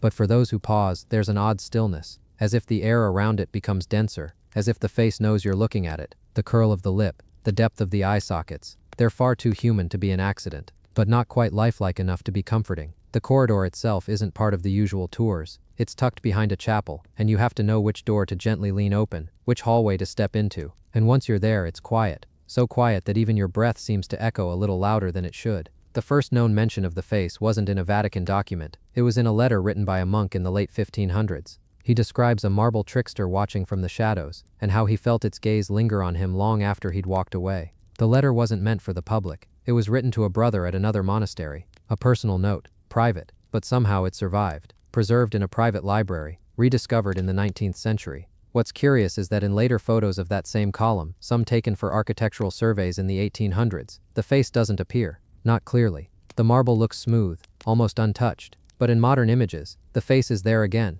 as though it returned. Or maybe, it had always been there, just waiting for the right moment to be seen. Art historians have debated the carving's origin for years. Some say it's an unfinished work, an apprentice sculptor practicing a human figure before chiseling it away. Others insist it's a deliberate addition by a Vatican mason, left behind like a signature in code. And a few, those less eager to speak aloud, whisper that it wasn't made by any human hand at all. There's a theory, passed in quiet circles, that the face doesn't stay still, that if you were to photograph it every year, something would shift, just slightly. The angle of the eyes, the tilt of the chin, the curve of the mouth, always subtle, always deniable, but just enough to leave you wondering, did it look like this before, or did it change just for you? One Vatican guard, who worked the halls for over 30 years, said he never liked walking past that column at night, not because he feared it, but because he always felt watched, not by something malevolent, just aware, as if the stone face had eyes on the inside, as if it remembered every visitor who paused there and kept their gaze in return. And then there's the matter of its placement. The column isn't load-bearing, it's decorative, but that exact corner of the corridor, where the face is located, aligns with an ancient Roman road buried far below. Engineers discovered it during a renovation, but chose to leave it undisturbed. That road once led toward a pagan temple, long since erased. Could the marble used for that column have come from there? A few researchers believe so, and if that's true, the face might not be Christian at all. It might be older, much older, a relic of something long forgotten, carved into the stone when gods had different names and temples stood where chapels now rise. But this is just speculation. The Vatican doesn't officially recognize the face. No placards mark its presence. No audio guide mentions it. It remains in silence, in shadow. Visitors who do see it tend to say the same thing, that it feels familiar, that there's something in the expression, something deeply human, a kind of timeless mischief, or melancholy, like a memory you can't place, or a dream that lingers hours after waking. One woman, a historian from Florence, once spent an entire afternoon standing across from it, just watching. She later wrote in her notes that it reminded her of someone, but she couldn't figure out who. It is not a man, she said, but the memory of one. No one knows who carved it, no one knows why, but there it remains, a face in marble, half hidden, half smiling, watching every soul who dares to look a little too long. And maybe that's its purpose, not to be explained, but to be noticed, just once, then remembered, not like a statue or a monument, but like a presence, one that chooses to be seen only by those willing to stop and truly see. So if you ever find yourself in that quiet corridor, if your feet guide you there by chance or instinct, pause, let your eyes adjust, let your breath slow, and look, the face is there, waiting in the marble, and it has been for a very, very long time. The page that was never written. The scroll is brittle now, kept behind a glass case under soft museum light. It barely resembles the powerful message it was once intended to carry. A parchment from the late 4th century, found deep in the Vatican library's hidden shelves. The ink has held, the edges have frayed, but what truly catches the eye isn't what is written, it's what isn't. Roughly 2/3 through the document, after a series of prophetic lines forecasting strange astronomical events, descriptions of darkened suns, and kingdoms that rise and fall without war, the text simply stops. Mid-sentence. A long dash, then nothing, and for nearly 1,000 years people have been asking the same thing. Why? It's not a smudge, not an error. The parchment itself is clean, almost too clean in that spot, like it was always meant to be left open, unfinished. It was written in Greek, mostly though not classical, a later script probably written by a scribe of mixed training, someone blending old forms with newer post-Byzantine flourishes. This wasn't a common scroll, it was likely copied from something older and intended to preserve knowledge, not create it. But someone somewhere stopped. Scholars have theories. Maybe the scribe ran out of ink, maybe the candle died, maybe he fell asleep, never to wake again. But if that were true, why wasn't the scroll ever resumed? In the margins, you can see tiny dots, faint pinpricks left by the person who was ruling the parchment, a guide to keep the lines straight. Even those dots stop abruptly, almost like the person marking them down just lifted their hand and walked away. The prophecy itself is strange. It doesn't mention specific kings or kingdoms, but rather a cold voice from the east, and a great silence that speaks through mirrors, odd phrases, symbolic, unclear. Then in the very last line before the missing portion, it says something strange, and the watcher shall rise when, and that's it. No punctuation. No period. Just that word when, followed by a wide blank space that no one has ever been able to explain. It's not torn, not scraped. There's no evidence of removal. The ink doesn't trail off. It simply ends. Librarians from every century have catalogued the scroll and puzzled over it. Some say the missing line was intentional, a warning, a signal, that when the watcher returns, the final words will reveal themselves. Others think it was a mistake, one that became sacred simply because time gave it meaning. But perhaps most haunting of all is this: a 15th century monk who copied part of the scroll into his private notebook, added something curious in the margin beside that same broken sentence. In tiny Latin, barely visible, he wrote, he feared what it would say. Who he is, no one knows. The monk, the original scribe, or perhaps the person who gave the prophecy in the first place. No continuation of the scroll has ever been found. No matching copies, no second volume, just one lonely parchment, with a sentence that breaks the silence like a whisper through time. Visitors to the exhibit today often lean in close to the glass, reading the words aloud, then waiting, just for a moment, as if the missing line might suddenly appear if spoken gently enough. But it never does. The page that was never written remains just that, a void in the message, a silence in the prophecy, a story waiting for its last breath. The staircase to nowhere. There are staircases all throughout the Vatican, grand ones that sweep upward into marble halls, narrow ones meant only for servants and scribes, and spiral staircases so tight and steep you have to hold both sides of the wall to keep your balance. But there's one that doesn't lead anywhere at all. It's not on the public maps. You won't find it in the architectural blueprints. Even the staff who know the archives best don't like to talk about it. But it's there, beneath the Vatican's oldest records room, down a corridor of forgotten shelves and sealed cases, past a metal door that rarely opens. The doorway is unmarked. It looks like a closet at first, just a slab of wood, darkened with age, slightly bowed. But open it and you'll see the first few steps, made of old stone, hand-chiseled, rounded in the center, as if worn down by centuries of cautious feet. There are no lights, no signs, just a circular stair, spiraling tightly down into the shadows. For years it was assumed the staircase was part of a collapsed cellar, some forgotten access tunnel or maintenance shaft. That is, until someone followed it to the bottom. A junior archivist, barely in his 20s, was sent to inventory the back hall storage during a summer renovation. Curious, he stepped into the stairwell with only a flashlight and his notebook. He descended for nearly 2 minutes, down and down, 50, 60, maybe more than 100 steps. He said the walls felt older than the building around them. The mortar between the stones was loose in places, crumbling like dry powder. Then it ended. Not in a door, not in a room, but in a wall, a perfectly flat, featureless wall. Just stone, seamless, cold to the touch, no crack where it met the last step, no hinge, no handle, as if the staircase had once continued, but was deliberately sealed, buried alive beneath centuries of silence. The archivist knocked, listened. There was nothing on the other side. He tried to measure the acoustics. He said it didn't echo the way stone normally does. The sound stopped short, like the wall was absorbing it. When he returned upstairs and told his supervisor, he was told quietly not to go back. That part of the archive was under review, being evaluated. No reason was given. But later in the break room, a senior staffer pulled him aside. She'd worked in the archives for over 30 years, and she said the staircase had been found before, twice. Once in the 1930s, when a maintenance worker went missing for several hours, and later turned up disoriented, rambling about a hallway with no doors.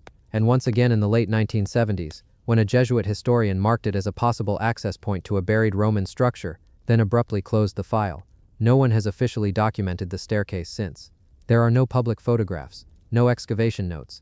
It doesn't appear on emergency schematics, and yet it's there, still, waiting. Some believe it leads to a lost room, once sealed for security or sanctity. Others whisper it was never a room at all, but a passage, meant to be forgotten. There's a story, though no one knows its origin, about a scroll found in a separate archive, unrelated, that described a stair that turns away from light, into silence, into the unreturning path. The phrasing is poetic, vague, but unsettling. Tourists will never see it. Most Vatican employees never hear of it, but those who work late in that part of the building, especially when the floors creak and the night feels heavier than it should, they sometimes pause near that old wooden door and wonder, why build a staircase that ends in stone? Why leave it so intact? And what, if anything, might be listening on the other side of that wall? The priest who disappeared twice. In the quiet margins of church history, where stories fade into footnotes and names blur into ledgers, there lived a man named Father Matteo Ricci, not to be confused with the famed Jesuit missionary of the 1600s, but a lesser-known namesake, born in the early 1800s in a hillside town outside Perugia. He was a scholar by temperament, not a preacher. Bookish, soft-spoken, unassuming. By all accounts he was a man more interested in ink and parchment than pulpit and politics. He entered the priesthood early, but rather than take on a parish, he was assigned to the Vatican's auxiliary libraries in 1836, where he was tasked with helping to catalog and annotate obscure theological texts, many of them centuries old, written in fading Latin or older Greek. Colleagues said he had a gift for pattern recognition. He'd find subtle references that others missed, links between apocryphal letters and forgotten sermons. He quietly earned a reputation as someone who saw meaning in dust. But in the spring of 1841, Father Ricoy failed to report to work. At first nothing seemed unusual. Illness was common. Delays happened. But by the second day, concern grew. By the third, his room was checked. It was undisturbed, his bed made, his books neatly stacked, his robes folded over the back of the chair. There were no signs of travel, no letter of leave, no indication of distress. He had simply vanished. A Vatican inquiry was launched. The local authorities searched the surrounding districts. Priests and guards questioned travelers, beggars, monks, but nothing turned up. He was gone without trace, without reason. The only strange clue came from a janitor working in the lower archive halls. He reported hearing footsteps descending a stairwell late that night, the kind of slow, careful steps someone makes when carrying something heavy. But no one else had been scheduled in the building, and the stairwell in question led to a locked storage vault, unopened for years. The report was noted, then forgotten. Father Ricci was quietly marked as missing, and presumed dead. A funeral mass was held in absentia. His belongings were boxed and shelved. The church moved on. But the story doesn't end there. 50 years later, in 1891, a renovation project was underway in one of the smaller side chapels near the Vatican's eastern boundary. As workers peeled back old plaster and lifted warped floorboards, they uncovered a compartment behind the altar wall. Inside was a bundle of cloth, carefully wrapped and sealed with a wax emblem. The seal was faded but bore the unmistakable mark of the pontifical archives. Inside the bundle was a journal. The first few pages were missing, but the handwriting matched other documents by Father Ricci. The journal was his, and it was dated 1843, 2 full years after he had disappeared. That alone would have made the discovery remarkable. But what the journal contained was stranger still. It wasn't a diary of events. Not exactly. The entries were fragmented. Some pages filled with diagrams, floor plans, symbols, long strings of numbers. Others were theological musings, written in a tone far more urgent than anything in his earlier work. There were repeated references to the second threshold, to the door beneath the chapel that was not built but found. He wrote of a chamber with no holy name, but something older. He described a presence watching between hours, and made cryptic notes about voices that speak only through silence. Even more unsettling, several entries describe dreams, vivid ones, of hallways that shifted, of staircases that bent backward, of a library without walls. The final pages were written in increasingly erratic handwriting. The last full sentence, scrawled in shaky ink, read, "I was not meant to return. The gate has memory. It opened once, and now it knows me." No body was ever found. No explanation for where Ricci had been, or how his journal came to be hidden behind the chapel wall, was ever given. Some suggested he had suffered a breakdown, that he wandered, hid, perhaps even returned quietly to Rome before vanishing again. Others believed he had discovered something that pulled him deeper than the world allowed. The journal was archived. Quietly. It's not displayed. Few even know it exists. But occasionally, when scholars request certain old manuscripts from the 1840s, they're directed by accident or design to Box 7213A. And inside, tucked behind dull correspondence and liturgical inventories, they find it. The journal of a man who disappeared twice. And each time it's found again, the same questions rise, unanswered. Where did Father Ricci go? What did he find? And why did he return only long enough to leave a warning no one could fully read, until it was far too late? The ceiling that whispers back. There is a place in the Vatican that few ever notice. A modest dome, not the grand one above the basilica, but smaller, quieter, nestled deeper in the Vatican's complex layout. Those who walk beneath it often pass without thought, but some stop. They pause, and they listen. Because under that dome, sound behaves differently. Whispers carry in strange ways. Murmurs reach ears they weren't meant for. Some have said they hear their own words return to them, reshaped. Others claim they hear someone else entirely. A voice, familiar, unmistakable. This isn't fiction. Acoustic engineers have tested it. Under that particular dome, if you stand in just the right spot, your voice will travel in curved paths, bouncing softly from surface to surface, circling back to you, but not as it was. Sometimes it returns slower, sometimes higher.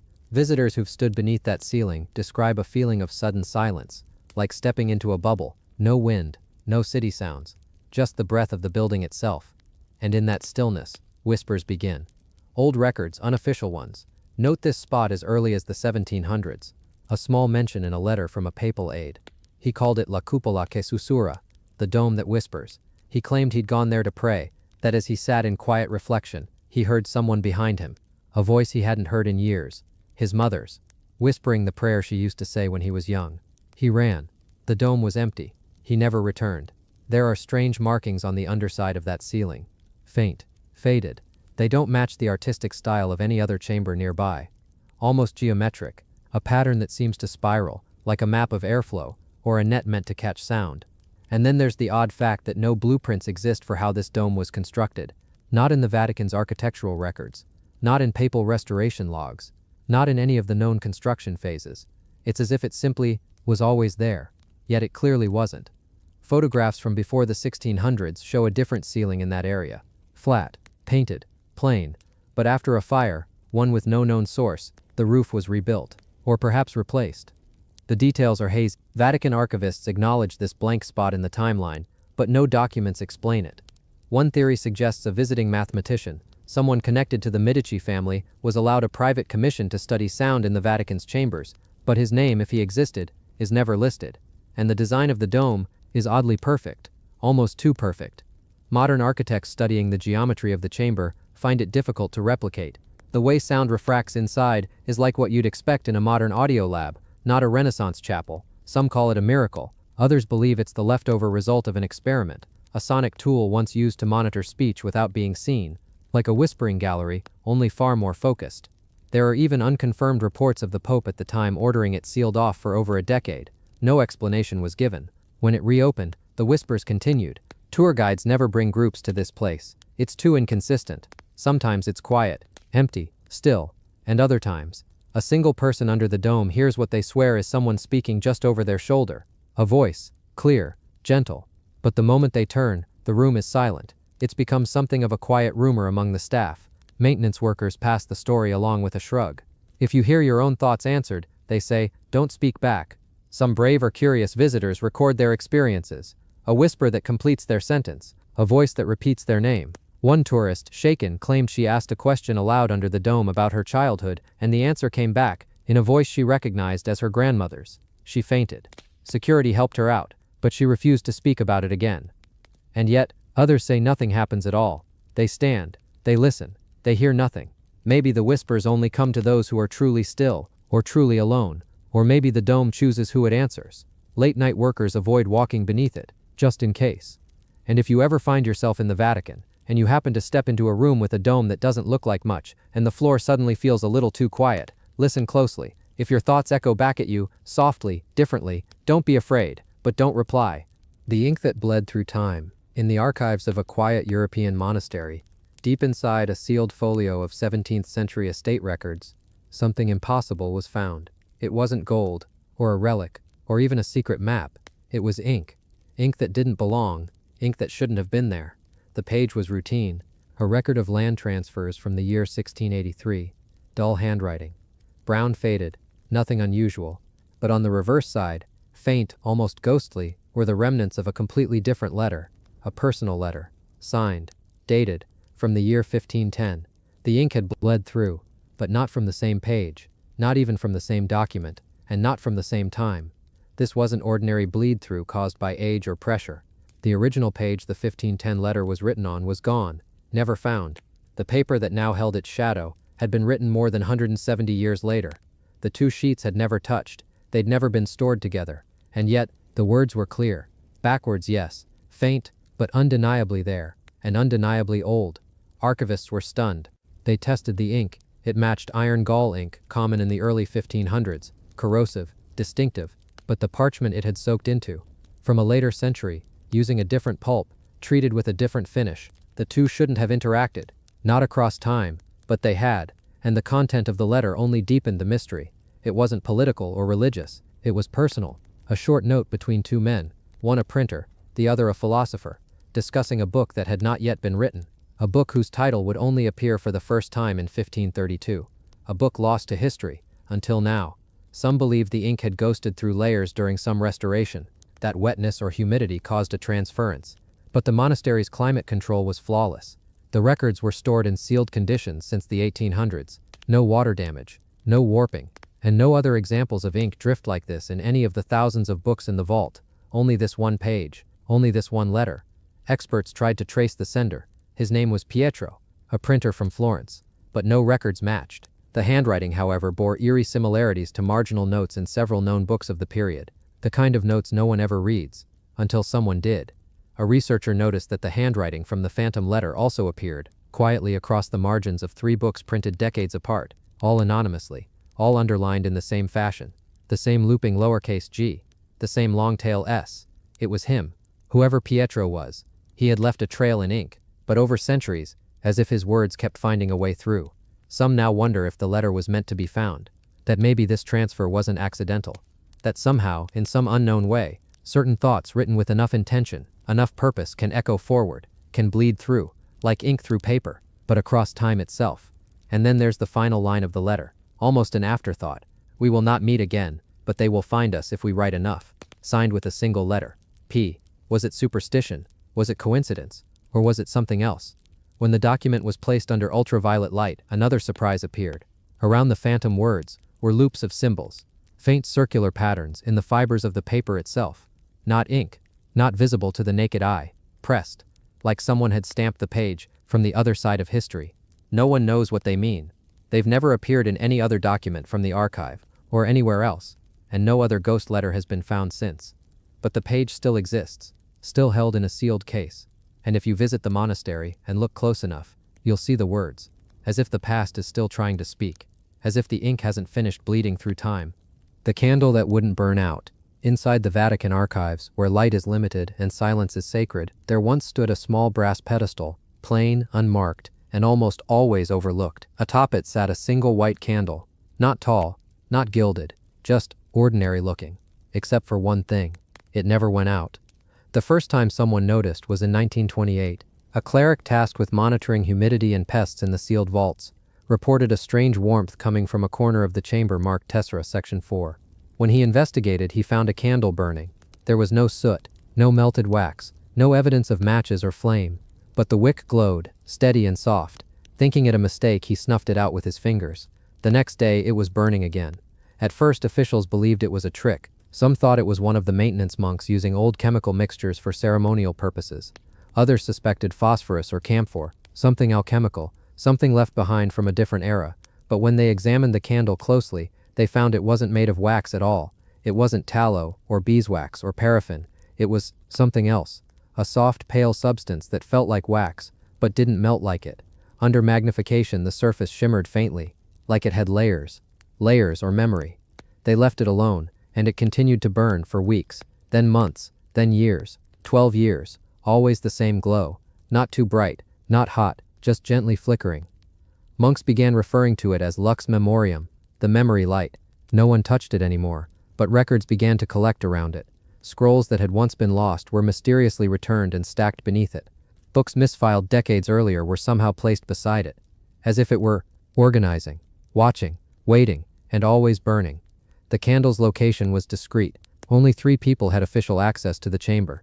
But whispers began to circulate. That prayers spoken near the flame seemed to be remembered. That one man who had gone blind could still see the flicker when he passed by. That the flame reacted when lies were spoken. In 1940, amid growing tensions in Europe and the expansion of the Second World War, strange phenomena were noted. The candle's flame flared when bombs fell in Rome. It sputtered when key Vatican officials died. And on the night of an attempted theft in the archives, it burned blue. Witnesses described the glow as unnatural, cold but sharp, as if the candle had become aware. Then, just after midnight one winter morning in 1941, the Pope himself, Pius XII, entered the chamber. No attendants, no note of why. He approached the candle, and without speaking, extinguished it, not with water, not with breath. He placed a bare hand over the flame, and it vanished. When asked about the incident, he gave only a single sentence: "Some fires are not meant to be studied, only respected." The candle was never seen again. Its pedestal removed, its chamber sealed, and the only record left is a quiet note in the margin of an unrelated volume. The memory of flame is heavier than light. No name, no date, but the handwriting matches the man who first found it. And in the quietest moments of the archive, even now, some archivists say they can feel warmth just before turning a corner, like a breath of heat, where there is no fire, no light, only memory. The saint. They tried to forget. In the quiet corners of sacred history, there are names that echo for centuries, and names that vanish, as if erased by time itself. But what happens when a name is erased, and the statue remains? Tucked behind the northern colonnade of a minor chapel inside the Vatican, unmarked, overshadowed and rarely photographed, stands a statue with no plaque, a figure carved in white marble, hands folded, eyes closed, not a saint you'd recognize, and yet, undeniably once revered. For centuries, pilgrims passed this statue in silence. No one spoke of it, no tour guides mentioned it, and when researchers tried to identify it in old records, they found something chilling. This saint's name had been carefully, intentionally removed from every liturgical text after the year 1714. No feast day, no mention in sermons, no inclusion in prayer, and yet their statue still stood, not in a museum, not buried in some storeroom, but in a chapel, facing east, the traditional direction of resurrection. An investigation in the 1950s tried to match the statue with existing saints. Historians cross-referenced robes, symbols, posture. They studied old mass books, marginalia, personal journals of clergy. They found a name, Saint Eloria, canonized in 1472, and never mentioned again after 1714. She was said to be a mystic, a young woman who experienced visions, not just of angels or saints, but of structures. She described halls beneath the earth, a corridor beneath the Vatican where light poured upward, a door that could only be opened when heaven stops turning. Eloria's visions gained followers, and her writings were preserved by a small order of nuns who believed she was receiving sacred architectural messages, blueprints, not of buildings, but of hidden truths. She was canonized swiftly. Some said too swiftly. And then, forgotten. Records from 1714 show a sudden council decision. Her name was struck from the liturgical calendar, her feast day dissolved, her writings banned. But why? There's no official explanation, only a brief entry in a private cardinal's letter. She knew too much of what should not be known. The vault must remain sealed. The statue, though, was never removed. Some say it was deliberately left behind, too sacred to destroy, too dangerous to honor. Others believe no one could move it. Attempts to relocate it in 1938 reportedly failed. One report states that machinery broke, another that every attempt to lift it ended with something cold and sharp in the minds of the men trying, as if the air itself resisted the act. Pilgrims still pass by it today. Most don't notice, but those who pause say strange things, that they feel watched, that their thoughts become louder, that for a moment they remember something they've never been told. Her eyes remain closed, but the sculptor, who left no signature, carved a line beneath her feet. There is no memory without witness, a statement, or a warning, perhaps both. So she stands, no name, no day, no voice, but still there, a saint canonized, then erased, and maybe never fully forgotten. The door that was sealed from the inside. In one of the oldest, least visited wings of the Vatican's Apostolic Palace, there's a hallway that no longer appears on maps. Its stone walls are too thick for modern wiring. No tour groups pass through. And though it was once a part of daily life centuries ago, now it sits in silence, under dust, beside a single forgotten door. The door is made of old oak, grayed with age, but still sealed tightly into the wall. No handle, no lock, no hinges visible on either side, no cracks between the frame, and no signs of ever being opened, and yet, someone had been inside. It was discovered during a quiet restoration project in 1963. A team of archivists was tracing old fresco damage in a passage thought to be unused since the 1700s. They followed the painted edges of a crumbling wall and found the outline of a doorway.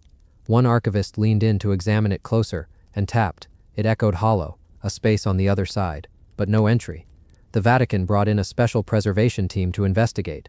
They scanned the surrounding stone and confirmed it wasn't a false wall, it was real, and the doorway had never been bricked over or sealed with mortar. It was part of the original stone, entirely flush, but the interior? Empty. Something was behind it.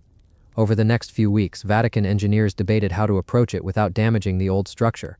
Finally, with permission from the archives office, they began cutting a small access panel beside the stone frame through a narrow corner where wiring could be added.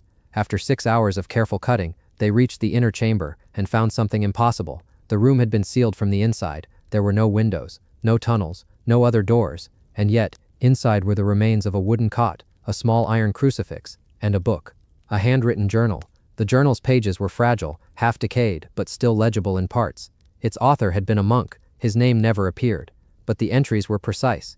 Dates, prayers, descriptions of the room, of days passing, of seasons he could no longer see, and finally, a single line written across a full page. I sealed myself in to silence the sound, no further explanation, no mention of another, and yet, the logs described hearing, of tapping in the stone, of breathing that didn't belong to him, of something that whispered when he tried to sleep. The Vatican called in a team of acoustic specialists. They entered the chamber, now cautiously opened, and took measurements. They found anomalies, sounds that echoed faintly despite no curves in the wall, a temperature drop near the floor, and strange interference with recording devices. Batteries drained, tapes erased, static hissed even when power was off. More disturbing than the room, however, were the footprints, or rather, the lack of them.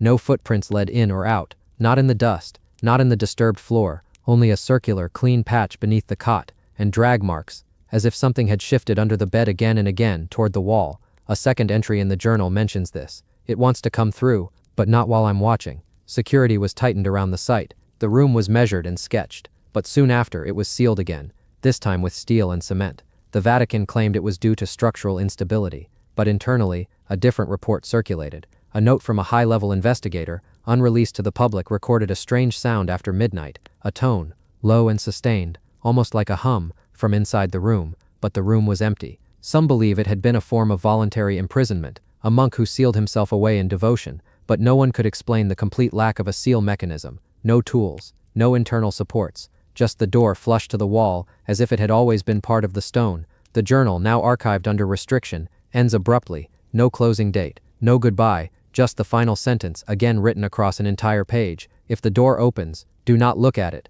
Visitors are no longer allowed near the corridor, not because of danger, but because the hallway was never supposed to be there. It doesn't appear on floor plans past 1742, and yet, there it is, stone, dust, door, still sealed, and someone once had been inside. The room of shadows and forgotten paint. Tucked deep within the Vatican's maze-like corridors, there is a room that almost no one talks about. It's small, dim, and unremarkable at first glance. Stone walls, cold floor, the smell of time lingering like old dust on forgotten parchment. Most who pass it assume it's just another utility space, maybe a storeroom, but behind those plain walls, something sleeps. Something painted, something old, centuries ago, long before electric lights and velvet ropes. This room was alive with color, with movement, with purpose. Someone came here with brushes and vision, with oils and silence. An unknown artist, whose name has vanished from every record, covered the walls in paint. No signature, no date, no commission logged in any papal archive, just the artwork, and even that had vanished for hundreds of years. Until recently, it started with a strange stain on the ceiling. Maintenance workers doing routine checks noticed discoloration, nothing alarming. But when they scraped away the soot and centuries of grime, colors began to emerge. Red, ochre, gold, and then faces, eyes looking out through the centuries. The painting revealed itself slowly, like a memory returning. A room-sized fresco, hidden beneath the blackened walls. It was not grand like Michelangelo's chapel, nor symmetrical like Raphael's halls. It was raw, expressive, full of human emotion. Saints and sinners, angels without halos, soldiers with weary eyes, a woman weeping into the folds of her robe, and a figure, perhaps Christ, perhaps not, stepping barefoot into the unknown. No records tell us who painted it. No initials have been found, but the style suggests a gifted hand, someone trained, someone who may have studied under the masters but never became one. Maybe he was a student, maybe a servant who painted by candlelight when no one was watching. Maybe he was punished, and this was his penance. Or maybe, just maybe, this was a secret commission, a message intended not for popes and kings, but for time itself. The Vatican didn't announce the discovery right away. Some things, even in the 21st century, remain sacred by silence. The painting is fragile. Each brushstroke rests on a layer of wall that could crumble with a touch. Conservators work slowly, carefully, sometimes wearing gloves, sometimes using microscopes. They document, they photograph, but even they don't know how deep it goes. Behind every wall could be another layer, another story. It is the quiet that makes it powerful. This isn't a painting meant for crowds. There are no tour guides here, no gift shop just outside. This room lives in the shadows. It has for centuries, and somehow the shadows suit it. The figures on the wall aren't performing. They're not frozen in grandeur. They are simply there, waiting, like someone once painted them and then closed the door forever. We don't know why. Perhaps the artist died before it was finished, or perhaps someone ordered it sealed. There are rumors, of course, that it was heretical, that it showed forbidden scenes, that it blended pagan imagery with scripture. Some say there are symbols hidden in the background, keys, eyes, suns drawn too many times. But nothing has been proven. And perhaps that's for the best. Because some rooms are meant to remain quiet. Today a single bulb hangs from the ceiling. Not too bright, just enough to see the faces when you step inside. You feel watched, not in a threatening way, but gently. Like the walls remember you. Like the figures on them were painted for you alone. Time slows down here. Your breath sounds louder. You forget the world above. And the strangest thing of all, the air smells faintly, of turpentine, as if someone just finished painting. 500 years, and still the scent lingers. This is not a room of glory. It is not a room of fame, but it may be one of the most human places in all the Vatican. A space where someone, long forgotten, poured their soul into the stone. Not for wealth, not for power, but simply to create, to leave behind something that would outlive them. And it did. The room of shadows and forgotten paint is not part of any tour. It may never be, but it exists, beneath layers of time, beneath the weight of forgotten history, and the story it tells. It whispers, not shouts. It waits, not demands. And perhaps in that quiet between the cracks of paint and silence, we come closer to the truth than in any gilded hall. The door that wasn't supposed to open. There are places in the world where history isn't just stored, it's sealed. Places so old, so full of hidden weight, that time itself feels slower inside them. The air changes. Footsteps echo differently. Light seems to land a little softer. Beneath one of the most sacred sites on earth, a place walked by millions every year, there's a hallway that ends with a door. A door unlike any other. It's not carved with grandeur or polished with gold. It's unassuming, stone, simple, and for centuries it was not supposed to open. Not because it couldn't, but because it wasn't meant to. For generations, whispers passed quietly through the corridors of the Vatican about that sealed vault. Some said it was built during the earliest days of the Church, when the world was fractured and faith was dangerous. Others believed it was far older, built before the Church even existed, repurposed and reclaimed over time, like so many forgotten things in Rome. But no one ever truly knew what lay behind that door, and no one was allowed to try. In the Vatican, things are rarely rushed. Decisions are layered in tradition, wrapped in silence. And so the door remained undisturbed, quiet, waiting, until one day, something changed. It wasn't a discovery. Not really. Not at first. It was a feeling, a whisper, a note tucked away in the margin of a 15th century ledger, written by a monk with trembling hands. He had been cataloging relics when he mentioned a chamber lost to oath in stone, sealed by silence, bound by dust. No coordinates, no map, just a reference, a direction.